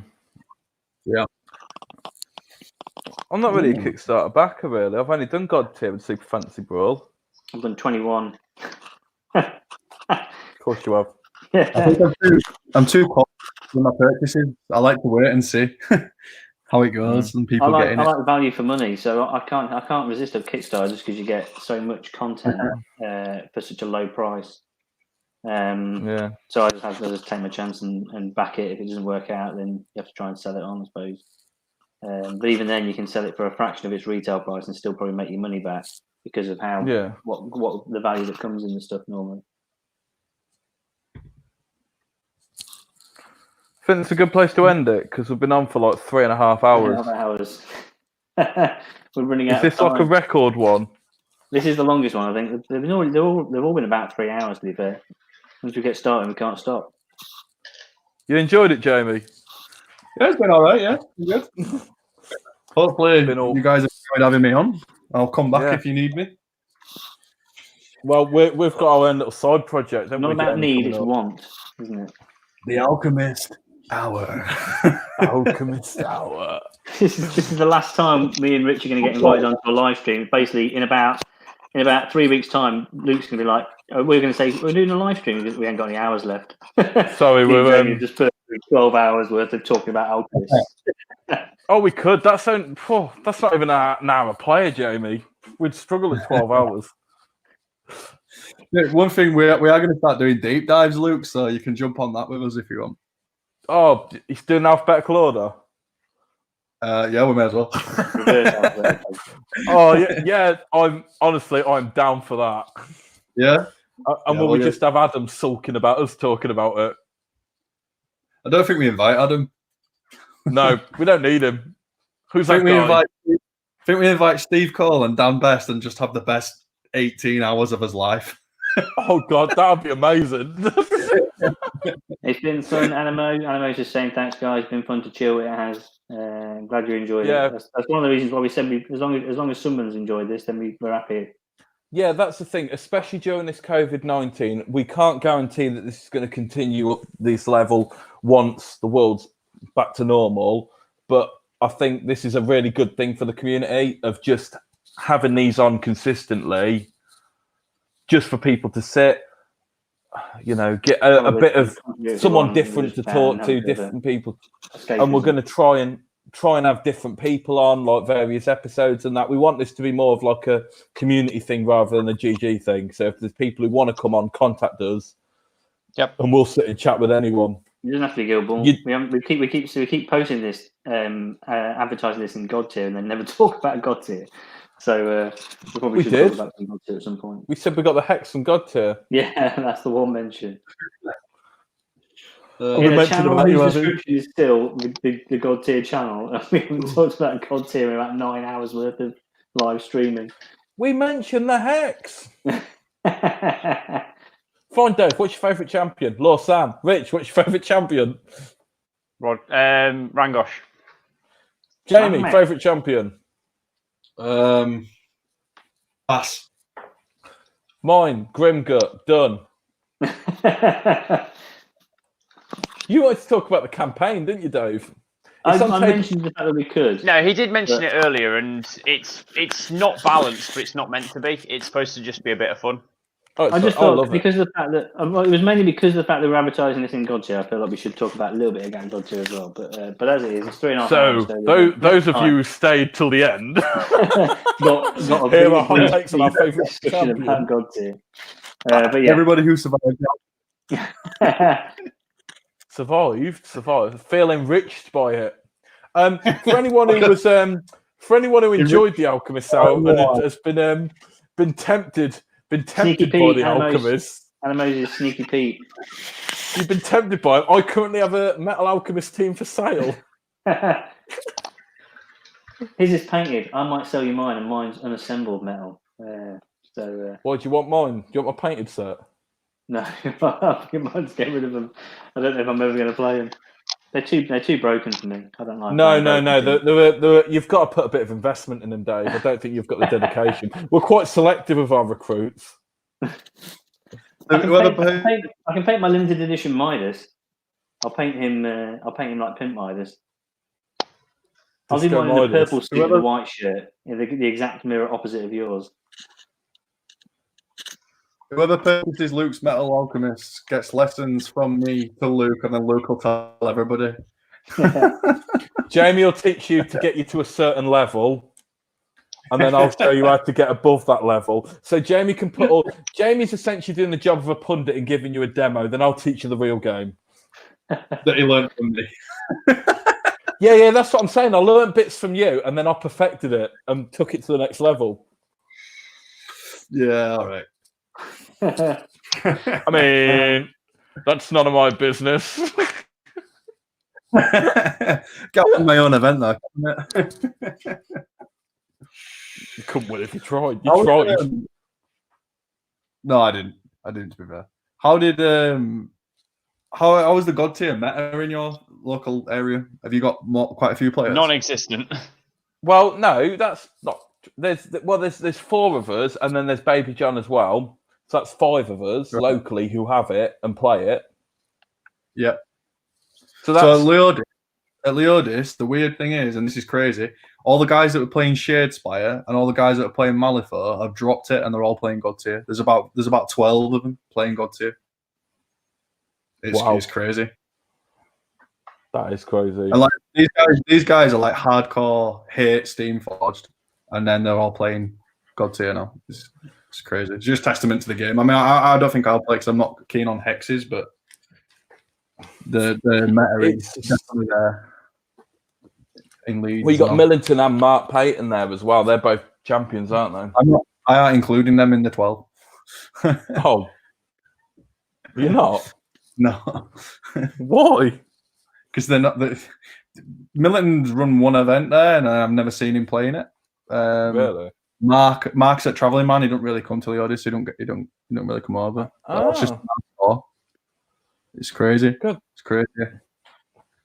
How many people are playing? It is a really, really solid rule set. It's just as long as you go in knowing that these dice are swingy and they will go one way and they will swing the other way.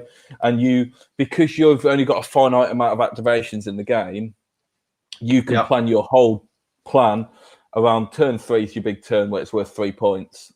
You can go, right, I'm going to do this. I'm going to take him out on turn 3, and your dice can just go cold for that one roll. And that's essentially like, right, I've lost the game by essentially. Is that fair? Yeah. And to be fair, that's basically what I don't like about it. Because you can do all the planning in the world and you get nothing out of it. Yeah, it does depend on team building stuff, and you can play games where you don't have to rely on the dice with banner play and stuff like that. And people talk about banner play being strong, but banner game is strong. Going to be an element of swing. I personally think that some of the dodges are a bit too high, but. Is this a pop at Sneaky Pete? Sneaky Pete, yeah. But the first event.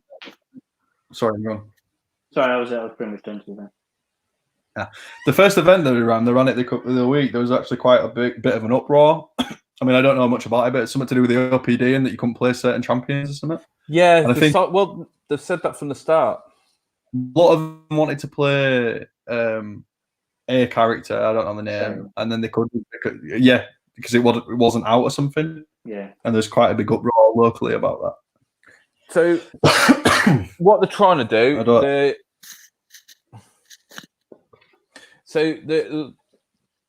to swing back on the Guild Ball, one of the things they said they were great about Guild Ball is the fact that they never built in phasing players out of the competitive meta, and that if they went back and did Guild Ball again, they would put a caveat in that at some point you might find that some of your players get rotated out, and it would make balancing a lot easier, because if something's a real issue, they could just rotate that player out of competitive play. And so from the very beginning, they talked about putting that into God tier. Even during the Kickstarter, they talked about the fact that there's going to be rotation in God tier to do exactly that, to balance particular problematic characters or champions and whatever. Right. And so that was just the start of it, really. And people are going to have to kind of accept the fact that if they didn't read the small print well enough when they bought in, then it's probably on their lookout, really, sadly. In that they were very clear at the very beginning that this was going to happen. And I think that part of it was exactly that reason, the mess they've got themselves in Guild Ball. They're kind of pulling the way out of with closing off unions for all the teams. Because realistically, all they had to do, like previously with the Alchemists and that, they could have went, okay, like with the issues and that, they go, okay, currently, until we've released the errata, you cannot play Soma and Vetcat in the same 6. Done. Yeah. That's in the OPD. Vetcat out of Alchemist until they fixed him.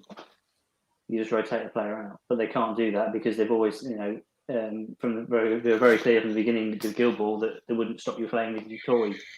So now they can't. But with God tier, they've gone the other way and said they will do it. It's not as mad. You need 3 champions, maybe 5. So to own 6 champions, it might be a bit annoying if 3 of yours get rotated out. But it's a really solid game. It's a really good game. If they started doing that in Guild Ball, do you think it'd be a problem? No. Dipper's asked me this question. I want to know. But I can see how if someone's got one guild, I know that there's loads of people. The reality is that most Guild Ball players haven't got one guild; they've got 3 or 4 or 5 or all of them. But if you literally have only, I've only ever played up until recently. I'd only ever played Uni competitively. If they rotated Blackeye out, I'd be really annoyed because I've only got painted. You cry, and I've only got one painted captain. I've only got one captain I want to play. So that would make me upset. And so I can see how a number of people could be upset if they suddenly started doing that. But if they said in a year's time, we're going to bring this rule in, you need to make up your mind now. You've got a year to play with these toys that you spent money on, which, in theory, you buy a video game for 60 quid, you get a year's worth of play out of it, you've probably got your money's worth. So they'll be like, you've got until X time. At that point, we're going to start rotating some of the players out, not even all the ones you own. So you might still be able to use that guild, but some of them will disappear out of your roster. Then I don't see a problem with that, and I'd be perfectly happy to play that way. But I can see how other people might not. Do you think it'd cause, Luke mentioned about AOS earlier, of those guys who meta chase and they just buy loads of stuff. Do you think there'd be a big meta chasing group in Guild Ball if you rotated players? We have it. But do you think it'd be worse? Do you think it'd be worse? Well, maybe. But, to some extent, as a company, would they consider that a bad thing? No, that'd be a great business. A company wants whales that will meta chase because that's how they make their money. And then everyone else that buys as a hobby is kind of, supplementing that. But it's like all the free-to-play games in the world. You're only free to play because of the fact that there's some people that spend money on them. So the nature of anything is you need a certain amount of people who are willing to chase the meta. I always find it bizarre that people try and win at 40k and spend huge amounts of money doing it to win a very small, I don't know what you win, a small prize pot or something, or a trophy. But it's kind of spending thousands of pounds buying a new army. What do you win? Rich, you've won some events. What do you get?